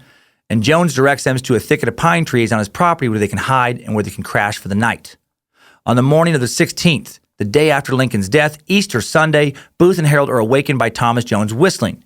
He wakes them, tells them that they have to stay in the pine thicket. He says Union troops are crawling all over the countryside and that he won't be able to get past them and that, or they won't be able to, and they have to wait it out. Wait for things to die down a little bit. He tells them that when there's a safe moment, he'll come back and he'll guide them to a better location. To keep their horses from giving away the position, Harold takes them into the swamp just outside the pine thicket, and when there are no soldiers nearby, shoots them and lets their bodies fall into the murky swamp water where they won't be found. Booth asks Jones to bring him newspapers to see how the country's reacting to what he's done, and when he reads them, he's fucking stunned. He honestly cannot believe the nation's mad at him. That's how delusional he'd gotten. He thought he would be seen as the man who liberated the nation from the authoritarian, corrupt grasp of a tyrant. Instead, he's portrayed as a disgusting coward who has killed a national treasure. Shot him in the back. Shot him in front of his wife like an animal. This was not what he's hoping for. Again, amazing how delusional people can become. How we can just weave our own realities and how we can stray so much farther from the general consensus of what reality is than most people. Every paper in cities both north and south of the Mason-Dixon line vilify Booth. He feels betrayed by his country. Man, even the southern papers are like, dude, fucking what the hell? He thought he'd be seen as the American Brutus. No, he's not seen as a patriot. He's seen as a treasonous dog. Booth was carrying a little pocket notebook and like a little diary, and he began to write down his reaction to the public's perception of him and his justifications for what he'd done. Writing, I struck boldly, and not as the papers say. I walked with a firm step. Through 1,000 of his friends, I was stopped but pushed on. I passed all his pickets, rode 60 miles that night with the bones of my leg tearing my flesh with every jump. I can never repent it. Our country owed all her troubles to him, and God simply made me the instrument of his punishment. Yeah, man, he's all in mentally. Meanwhile, on Easter Sunday elsewhere, churches across America swelled to the rafters to mourn Lincoln. Lincoln is compared to Christ from Maine to California by pastors and priests and preachers telling their congregations that just like Christ had died to save man's souls, Lincoln had died to save the Union. Lincoln had been shot on Good Friday. He'd taken on man's burdens and been essentially crucified for it. And so the deification of Lincoln begins.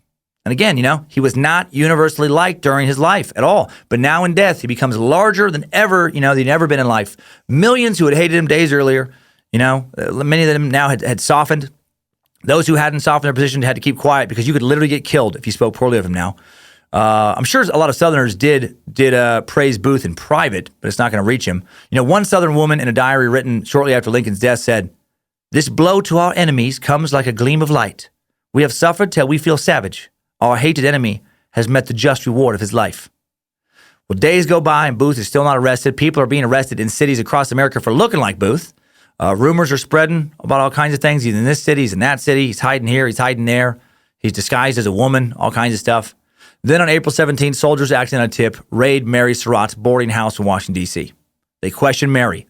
And then Lewis Powell, Secretary of State, Seward's would-be assassin, shows up at the wrong time. Powell had been hiding around the city for days. Right? Powell, remember when the dude didn't have his horse, when the other conspirator wasn't ready there with the horses, he didn't know where to fucking escape. He doesn't actually know the city that well, and he's just been wandering for days. Doesn't know where else to go, and he picks the worst time ever to show up at Mary's house. Investigators who have been told of his description, they recognize him, and he's arrested immediately.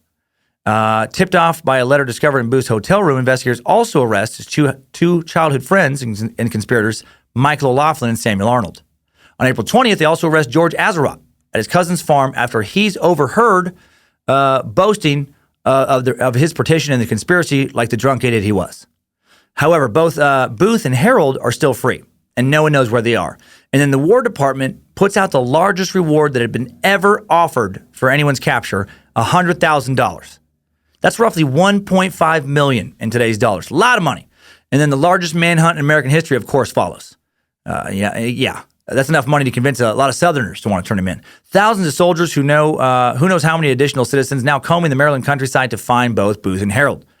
Well, the night of April 21st, a full week after the shooting at Fort Theater, Thomas Jones, that Confederate underground sympathy, member, feels like the coast is clear enough to attempt to smuggle Booth and Harold across the Potomac and out of Maryland. They make it several miles from the pine thicket to Jones' farm and are headed to the nearby river. They reach a bluff overlooking a crossing point of the river. Jones puts two of them in a boat, gives them a compass, tells them what compass points to follow to make it to a safe landing spot on the other side, pushes them out into the water. And Booth had to do, or all he had to do, was make it across the Potomac that night, and then, he'd be in Virginia, and then he might make it to the Deep South, where he, could possibly hide out among sympathizers. But he and Harold, they rowed the wrong way. They fuck up. Instead of rowing west across the river, they rowed northwest, and eventually they just end up back on the Maryland side of the river in the morning of the 22nd, like early in the morning.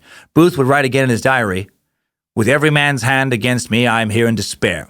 And why? For doing what Brutus was honored for. And yet I, for striking down a greater tyrant than they ever knew, am looked upon as a common cutthroat."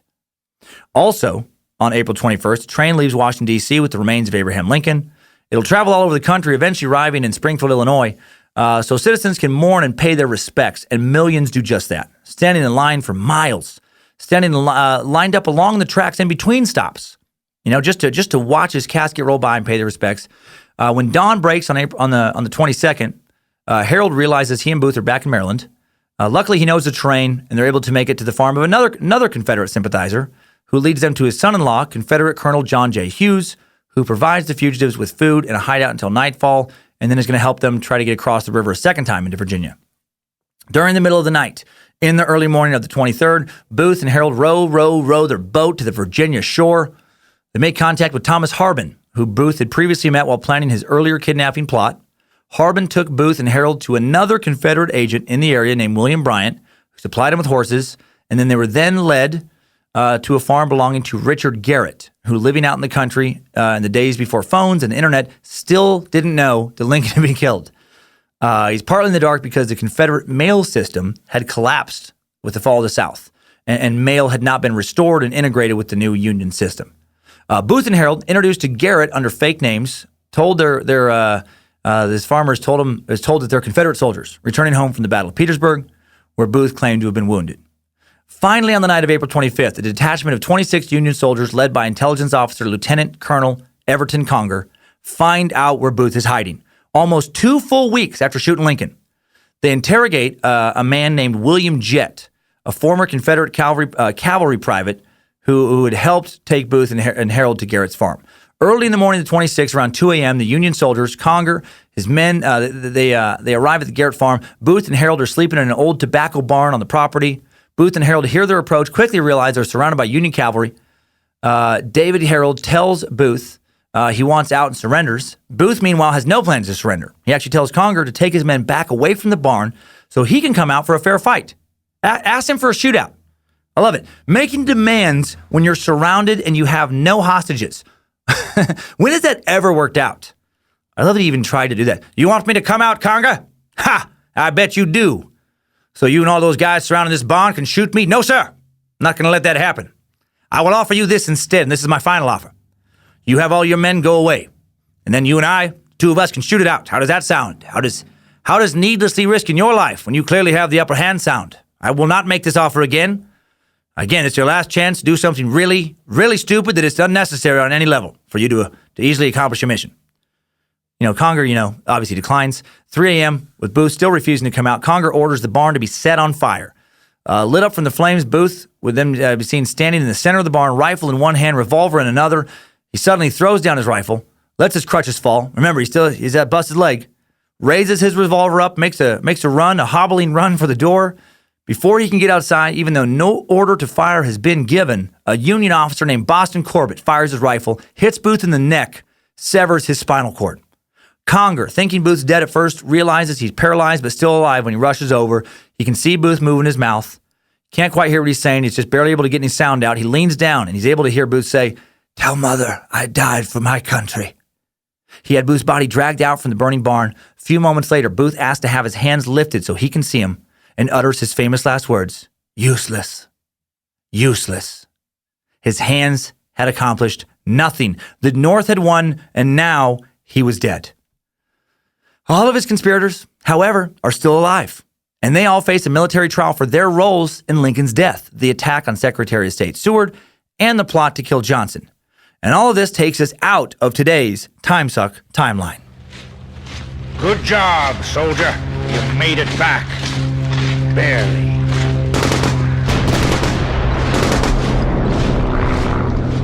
All right, let's talk about those poor unlucky co-conspirators. Well, why do I say unlucky? They chose to do this shit. Davy Harold, George Azeroth, Lewis Powell, all sentenced to death for their roles in Booth's plots. Azeroth has to be especially pissed. But I didn't. I decided not to. The last second, I got drunk and didn't. Well, he's still going to die, fucker. Booth's landlady, Mary Surratt, may have only had knowledge of the kidnapping plan. She's also sentenced to death. Childhood friends Michael O'Loughlin, Sam Arnold, and the infamous Dr. Mudd are not sentenced to death. They are sentenced to life in prison under hard labor. Again, the reasoning being that they could have thought it was a kidnapping, not a murder plot. July 7th, 1865, in the grounds of the Arsenal Prison in Washington, D.C., Harold, Azeroth, Powell, Mary Surratt led up 13 steps to the gallows, hoods placed over their heads, ropes placed around their necks, and then an executioner claps 3 times, the signal for the floor to give way beneath their feet. And then they hang to death. The other conspirator, Mary's son, John Surratt, avoids capture, flees to Canada, and then to Europe. Eventually is captured 2 years later in Egypt, 1867, and then put on trial in Maryland for his involvement in Lincoln's assassination. And he was lucky enough to be tried by a civilian court, not a military court. He claimed he knew nothing about the murder plot, only the kidnapping plot. And after 2 months of testimony, he's released on a mistrial when 8 jurors voted that he was not guilty and forested guilty. I think, he benefited from the civilian trial because there is a lot of Southern sympathizers still. So it would be tough to convict him by jury. He lives as a free man until the age of 72, dying in 1916. Dr. Samuel Mudd imprisoned 70 miles west of Key West, Florida, and didn't even serve close to life in prison. He was pardoned a few years later in 1869 by President Johnson and released. He would die many years later, 1883. I guess not that many years, but enough years to have some more life. At the age of 49, after returning to medical practice, becoming, again, a successful landowner. So kind of like life resumes as it was before the war for him once he gets out. Samuel Arnold, also pardoned in 1869, would die in 1906 at the age of 72. Michael O'Loughlin, he didn't make it to the pardon. He died in the prison with Mudd and Arnold in 1867 of there was a scarlet fever outbreak. So what would have happened if Lincoln hadn't been shot? I think that's the big mystery with his assassination. How different would life have been in the years following the end of the Civil War? We're going to look into that. We're going to look into what some intelligent people think about that. But first, let's look at what some unintelligent people have to say with today's idiots of the internet. Idiots of the internet. Yes. I watched a documentary in addition to reading articles and having research help this go around to kind of get my head around this tale. And in the comment section under the documentary I watched, Abraham Lincoln Assassination documentary / biography, uploaded by Crash Course America. I really did like it. I found a troll exchange that just really made me laugh. I do love how riled people can get on the web. User Carbon Fiber Addict posts, "I'm glad they shot ol' Abe," and then relishes the hate that comes next. Ron McNeil Jr. First asks, "How could you say such thing?" Carbon Fiber asks, "How do you get so butthurt?" User Vinny Miss says, "That really is some fucked up thing to say. He was a great heroic person." Carbon Fiber Addict comes back with, "Crybaby." Like he's just poking him with a stick. Another user accuses Carbon Fiber of getting mad. Carbon Fiber then says, "I'm not mad. I find it fascinating making people like you reply to me." And then Thomas Paine asks, "Lonely much?" To which Carbon Fiber replies, "No, I'm happy. Why do you get so butthurt? It's like you're infected with stupid." Thomas Paine can't leave it alone. He just says, saying, "LOL, you being lonely doesn't make me butthurt, just kind of sad." And then Carbon Fiber says, "Thomas Paine, what are you talking about? I'm literally at the lake with my son, talking to the man next to us, LOL. It actually seems you're getting frustrated because you can't get a rise out of me." And then the little goofy tongue out face or emoticon kind of thing. Not getting much action at the lake. That's why I checked my notifications, smiley face. Thomas Paine then says, "That's the loneliest thing I've ever heard." To which Carbon Fiber says, "Fishing?" Thomas Paine says, No. Fishing with your son sounds like a cool time. It's just weird you had to tell me about it." I love how this is just evolving into like a weird casual conversation. Like it starts off being angry about a Lincoln comment, and now it's just like, no, fishing's cool. I mean, I like that you're spending time with your son. I just wonder why you'd have to say the mean thing in the first place. Carbon Fiber says, "Thomas Paine, I'm just proving the point that your claim I'm lonely is stupid. You said that strictly because you're butthurt over my joking post." And then user X says, You seem to have the need to constantly reinforce the fact that you're not butthurt, you're not lonely, and that you're really this happy, confident person who lives a great life. Most people who are actually like this don't have the immaturity or the time to troll on YouTube comments. Nor would they gloat about it over and over again on the internet. Admit it, you have a shitty life. Like, I love how they're just, like, they've fallen right into his plan. He just keeps fucking riling them. And then I don't know what they expect. Like it's like they expect him eventually to be like, okay, you guys, I'm not fishing. I'm not fishing at the lake. I don't have a son. I'm 43 and I live with my parents, and I haven't had a girlfriend since 2002. And look, this is all I got. Riling up people under Abraham Lincoln videos is all I have, and I'm sorry, you guys. I'm sorry. No, Carbon Fiber just says, that's why I'm such a grand troll. I admit I'm a troll. And still idiots flock to this comment to try and make a point when they can't deduce any information about me, decide that I'm a troll with such little effort. And then also adds, I'm on break at work right now, LOL. He just constantly is trying to, like, just fuck with them. Yeah, not fishing. I'm on break at work. Oh, okay. So I just thought that was fun. And then I found a real true idiot of the internet who shows up. This shit will never cease to amaze me, just what people believe. This is a user, Time for Illumination. When you have a handle like Time for Illumination, when you see that, some strong wackadoodle shit is coming forth. He posts, good for Black Americans that he was shot. If you read history, you know that he planned and was taking actions to deport freed slaves to South America and Africa, going to their homeland with fruits of religion and civilization. And that's nonsense. That is pure nonsensical web lore based on half-truths and full-on lies. Yes, there was talks of possible relocation programs by a variety of people, including Lincoln on some level, but no forced relocation program. That was just, it would be nice to provide them with the option if they don't, for someone like Lincoln.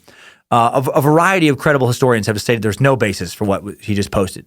And that's pretty dumb, right? Well, then I find somebody, oh my God, who takes it so much further. Takes it so much further than Time for Illumination. This made my Idiots of the Internet segment day. I found Dead Skin producer / DJ. And on the wackadoodle scale, if Time for Illumination possesses, maybe like a little bit below an Alex Jones level of wackadoodleness, Dead Skin producer D possibly moves the needle past David Icke. Because check out this post. He says, he was not assassinated. He was an ancient occultist, did his work for the deep state. The families made a pact with them to leave them. New bank for them. With war, he will, the grammar is so bad, it's truly hard to even figure out what he's saying half the time. Them new bank for them, with the war he will lead. They will leave him alone to spend his last years in privacy, secured, undisturbed. He was an occultist that leaves Aleister Crowley in shame, compared to knowledge he had about occult ancient Babylonian knowledge. That is why he has a monument. The bank paid for it. Oh, that's how he got the Lincoln Monument. Okay.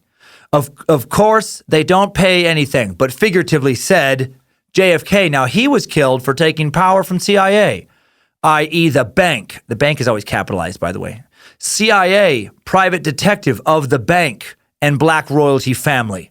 It's obvious as kids' insults on YouTube comment, so don't show yourself as 15-year-old ignorant kid, not having critical mind, or anything to say that provides something more than what is said in video or propaganda, be it news, video, and every other kind of mind control. If you don't know, you are instructed, I like to think this is how he talks, and indoctrinated what to think. You don't know anythings. Lincoln was not killed. By the way, there's it's just a shitload of commas. Every once in a while, a random period, but mostly just so many comments. Lincoln was not killed. It is not first or last fake death. In human history, it's no conspiracy. Who doesn't know about the bank? That private bank. Only thing debatable here is, did he fake his death or not? And I think he did, since it, like George Bush being killed. What? George Bush wasn't killed. Why he made war. Earned a shitload of money to bank and military, same as Lincoln. Why would kill him? Is there reasonable explanation when he says this war is eating my life? He means I will die after war. Read between lines. As the man you know, I will die for you, not for me, is obvious to me. Completely, utterly obvious. Whew. What?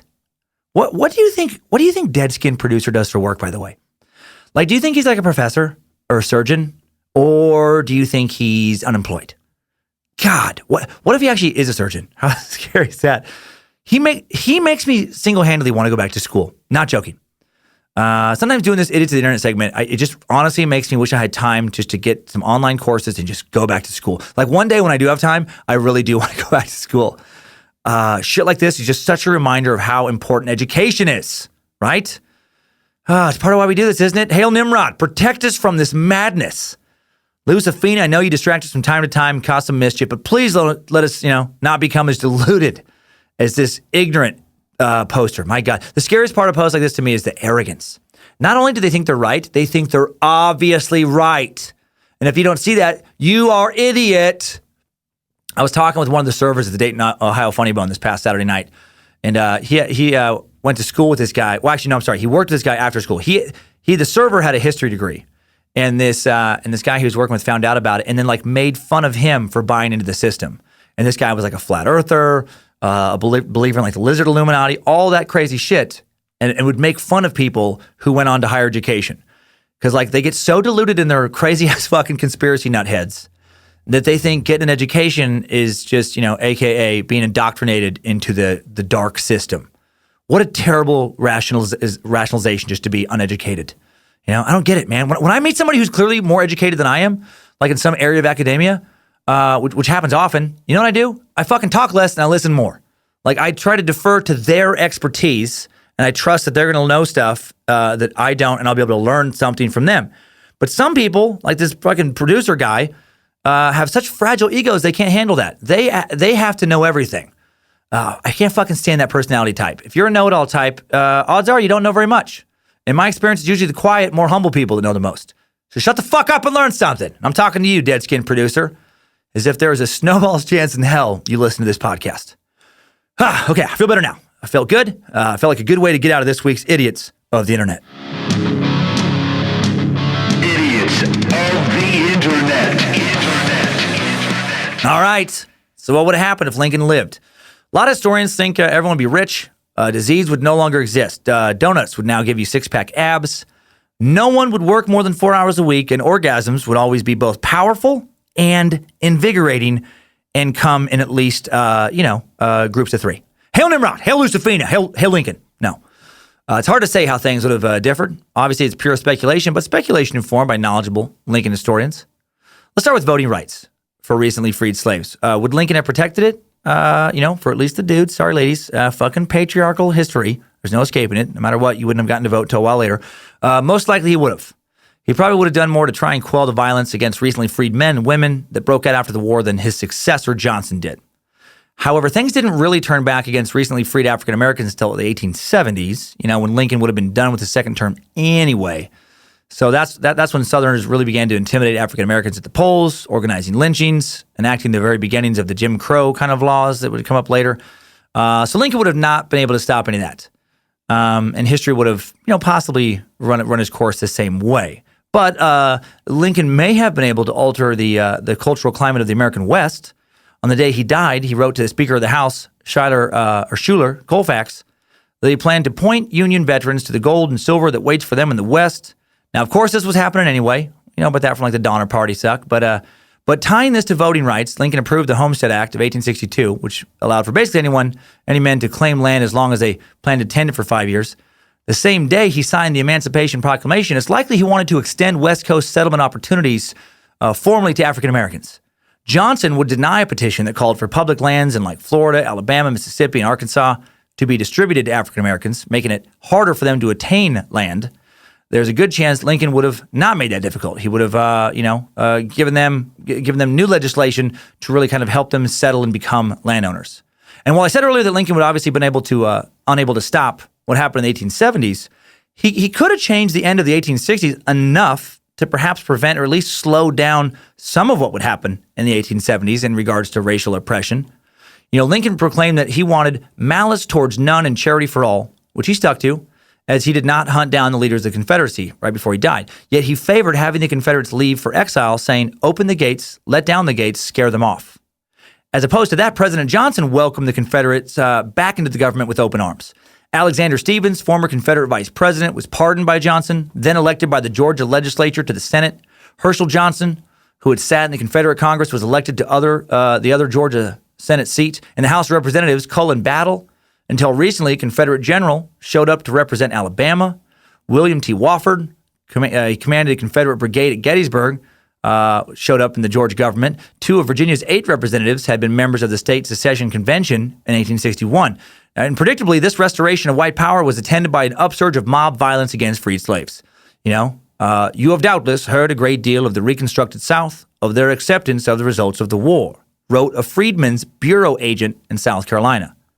This may all be true, but if a man had the list of Negroes murdered in a single county in this most loyal and Christian state, he would think it a strange way of demonstrating his kindly feelings towards them.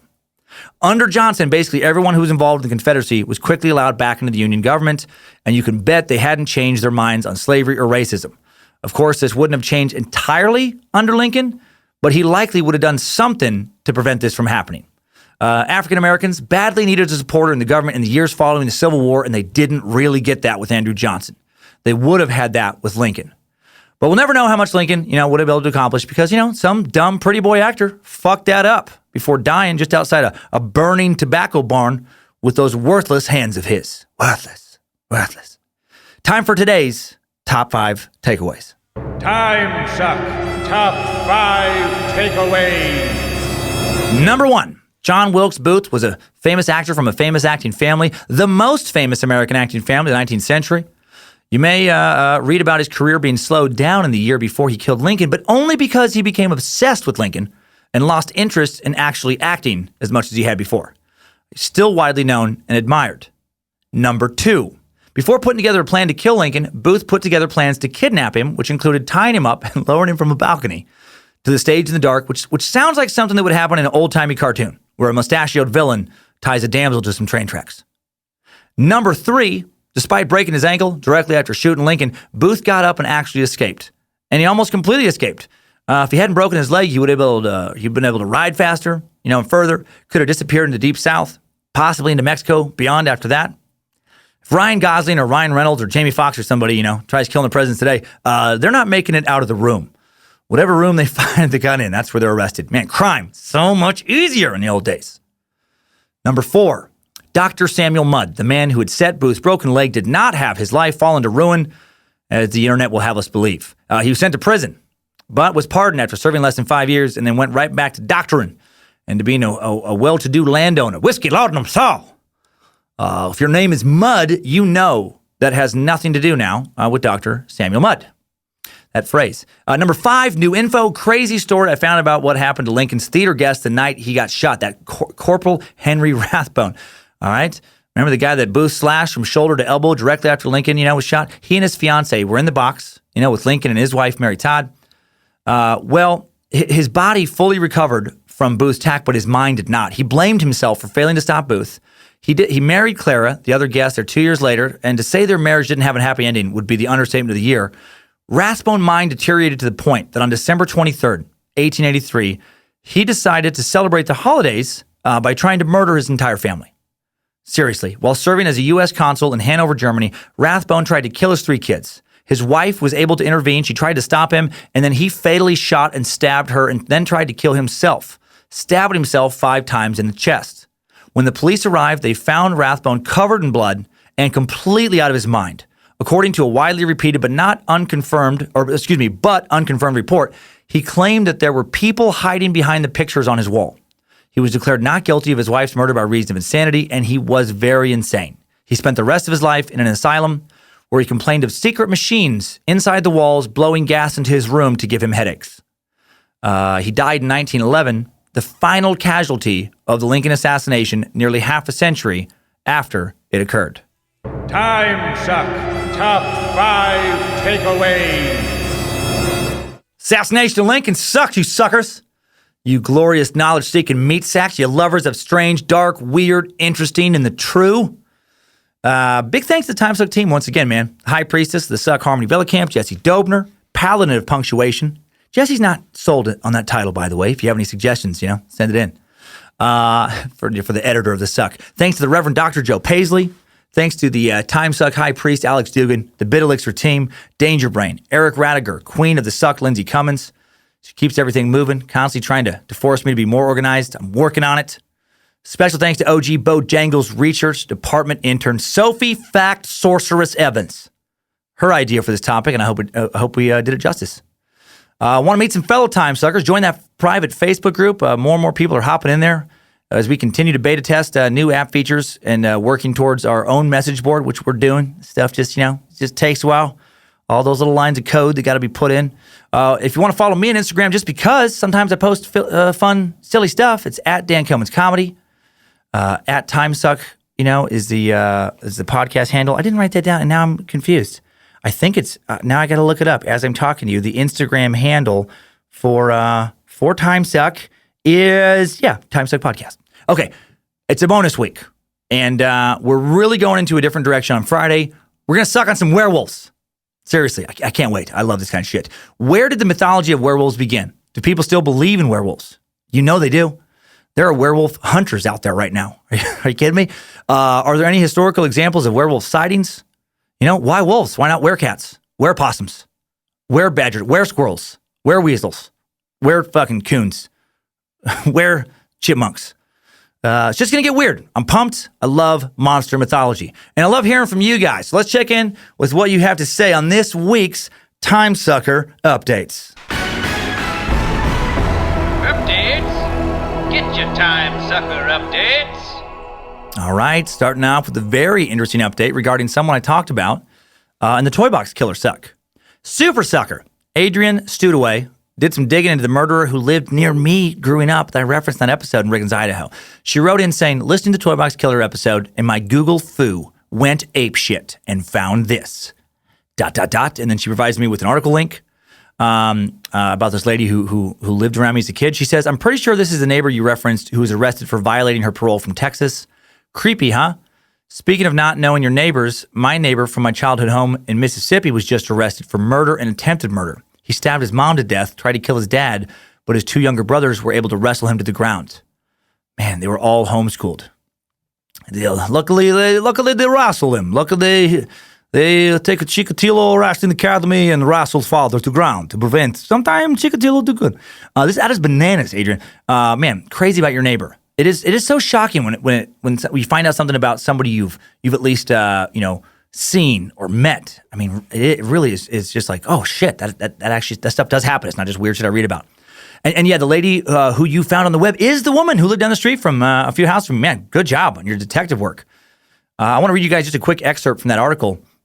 It says, this is from 1955. It says, famous Houston attorney Percy Foreman held a news conference at the Galveston State Psychiatric Hospital on March 25th, 1955, to announce he had agreed to defend Ann Williams in her upcoming murder trials. I don't think she's sound of mind now, and I don't think she was sane then, he told reporters. It's not a natural mother's act. A Galveston County grand jury indicted Williams on 2 counts of murder almost exactly 1 month after she buried the dismembered bodies of her 2 young sons, behind an Algoa auto shop. Although Williams confessed to killing 9-year-old Calvin and 8-year-old Conrad about 5 hours after her arrest, she recanted that admission just a few days after the indictments. Williams, a 28-year-old 5-and-dime store clerk, alternately described in news accounts as attractive and comely, initially said she strangled the boys to stop the suffering they endured from their classmates' teasing. What the fuck? She also said she didn't want to see them grow up in poverty, but after spending a few weeks in jail and at the Galveston State Psychiatric Hospital, she began to blame the murders on a junkie drug dealer who sent her away from her Pasadena trailer and killed the boys in her absence. Now, the article doesn't say what I thought was the kids have been hammered to death, I guess strangled, I heard for some reason. And it does say they've been dismembered. I did hear they were cut up in the bathtub. My grandma Betty told me that the lye was poured over them then in the bathtub. And my grandma Betty, I just talked to her about this yesterday to ask her, and she reminded me that in Riggins she was known as Lori Allen. And my grandma said that also, I thought 2 elderly men had died while dating her in Riggins. No, 3. All 3 elderly men who had dated her, one who married her, give her the last name of Allen, died while they were with her. Jeez. Crazy.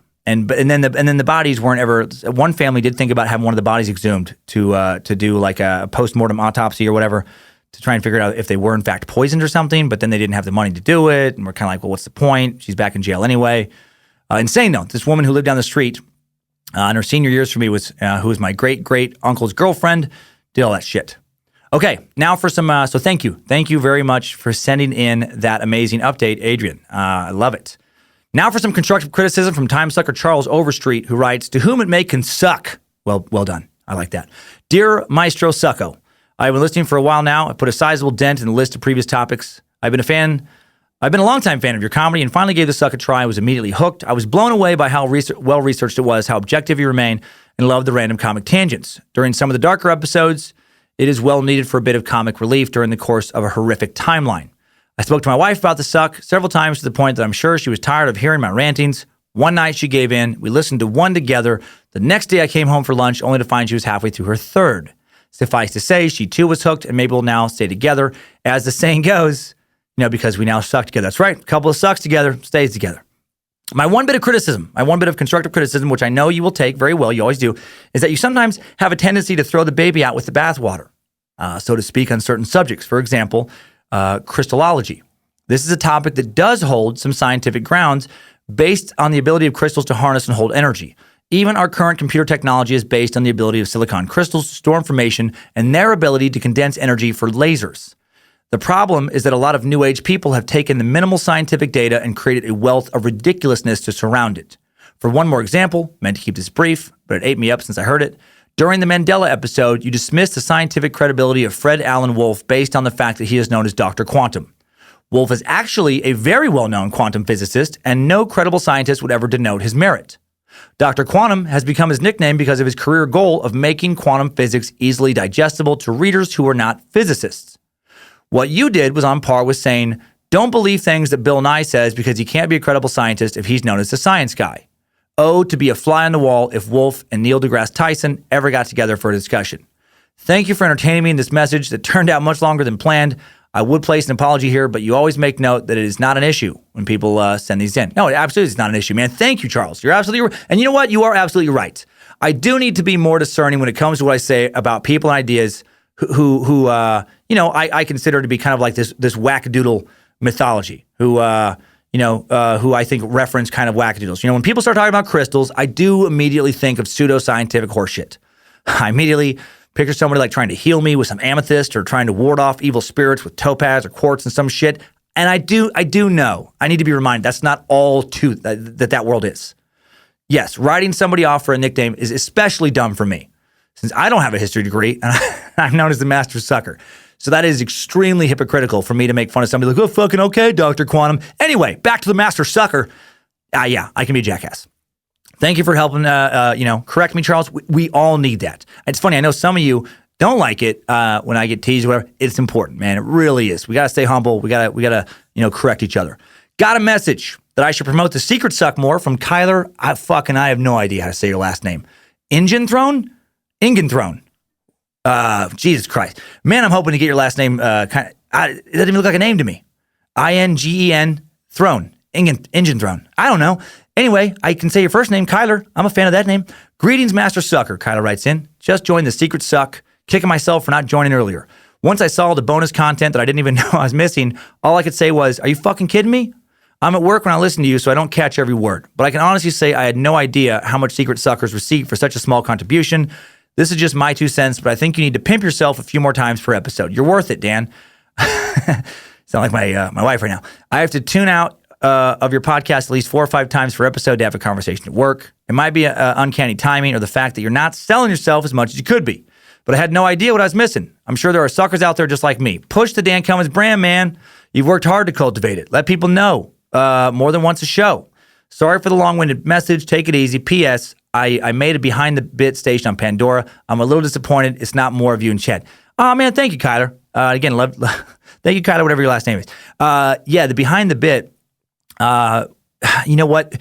We didn't want to make it like, I felt, maybe this kind of speaks to what you're saying. It's funny, it's bad for me to self-promote. The guy at Pandora was like, do you want us to include like a lot more of your bits?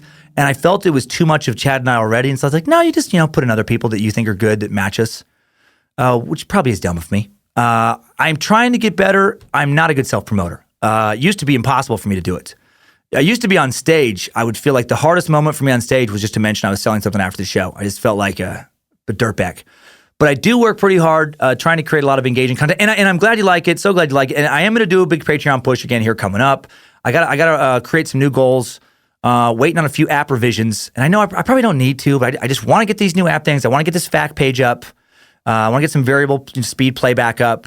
So I think it's, even that much more marketable and usable and just fun. And then the fact page will make it so much easier when you guys have problems. If there's any kind of like Patreon linking issues, any kind of app issues, I really want to have cool tutorials to make it fun for you to figure out how to do that.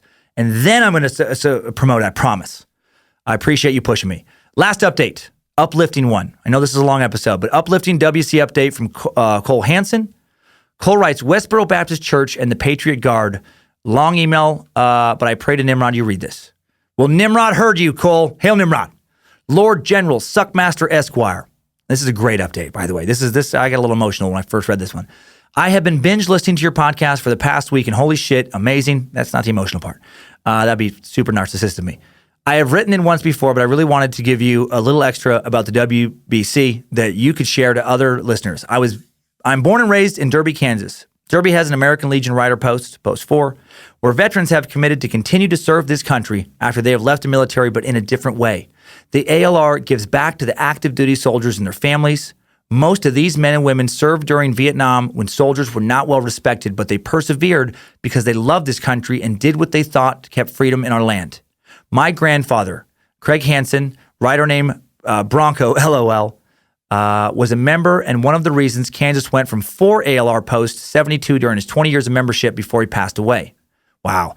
Bronco was a co-founder also of the Patriot Guard. These old geezers meant business. One of Bronco's friends, Terry, was watching the news with his wife in the early 2000s, and his wife and him were furious at the WBC protests. And so were the other members, especially being from Kansas. So Bronco, Terry, Greg Hansen, no relation, and Steve McDonald bought brand new flags, put them on steel poles about 8 feet tall, got other members to ride on their hogs to the funerals of soldiers who had died in our current battles or veterans who fought decades ago but under the same oath. The idea grew in parallel to the WBC protests. Bronco and his brothers started a nationwide revolt, a silent revolt. They now lead processions at military funerals and stand outside the chapel and line in the cemetery at the graveside service. I had the privilege to stand in 15-degree weather with these men and women at one of our family friends' funerals when I was 12, and I was hooked. Our own form of protesting the protesters. When Bronco passed away from a short battle with lung cancer in February this year, our family learned from his friends the truth behind these stories because Bronco was too humble to praise himself the way he deserved. He inspired hundreds, if not thousands, of riders to continue to defend the men and women they promised to serve alongside. At Bronco's funeral, there were 250 motorcycles and 300 riders. They lined the chapel grounds, and it was the biggest funeral the mortuary and the Patriot Guard had ever been a part of. I thought this was an important story to tell, and hopefully you can maybe condense it and spread it out. I didn't condense it. I want to share the whole thing. Amazing people doing amazing shit. You are a man I know my grandfather would have loved because you accept everybody from the beginning just like he did, and you'll mark them off if they give you a reason just like he did. Throughout my days, I get choked up at the hole he left, but the laughter from your show and the acceptance you have been teaching me picked up where it needed to be in my life. Thank you, Mr. Cummins. You're changing lives week by week. Well, God damn it, man. Yeah, you made me tear up on a fucking plane. First time I read this.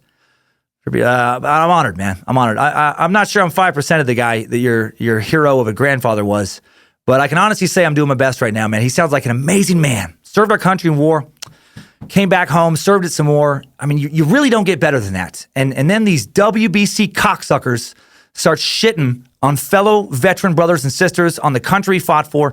Not only did he, counter their protests, he did it in a classier way than I probably could, man. He did it. He didn't just talk about it. He did it. And he's still touching lives now from the next great plane out there beyond our comprehension. I hope you're listening. Hope you're listening, Bronco. If you are, man, if you see Nimrod, you hail him for me. And the rest of you think about this story. If you think your life or anyone's life doesn't matter for any reason, fucking sure does. Just one person can make a big difference. All right, man. Love you guys. Hail Nimrod. Thanks, time suckers. I needed that. We all did. Well, that's all until Thursday. Thursday. Yeah, Thursday. Actually, yeah, that's all until Thursday. I got confused myself for a second. For you space lizards. And then I'll be back Friday for everybody, tackling those werewolves. We're going to be howling at the moon, just, oh! How did that feel in your eardrums? Until then, don't try to kill the president, no matter what you think he's to blame for. It's not going to work out well for you. If Booth couldn't get away with it in 1865, you're not going to get away with it now. And keep on sucking.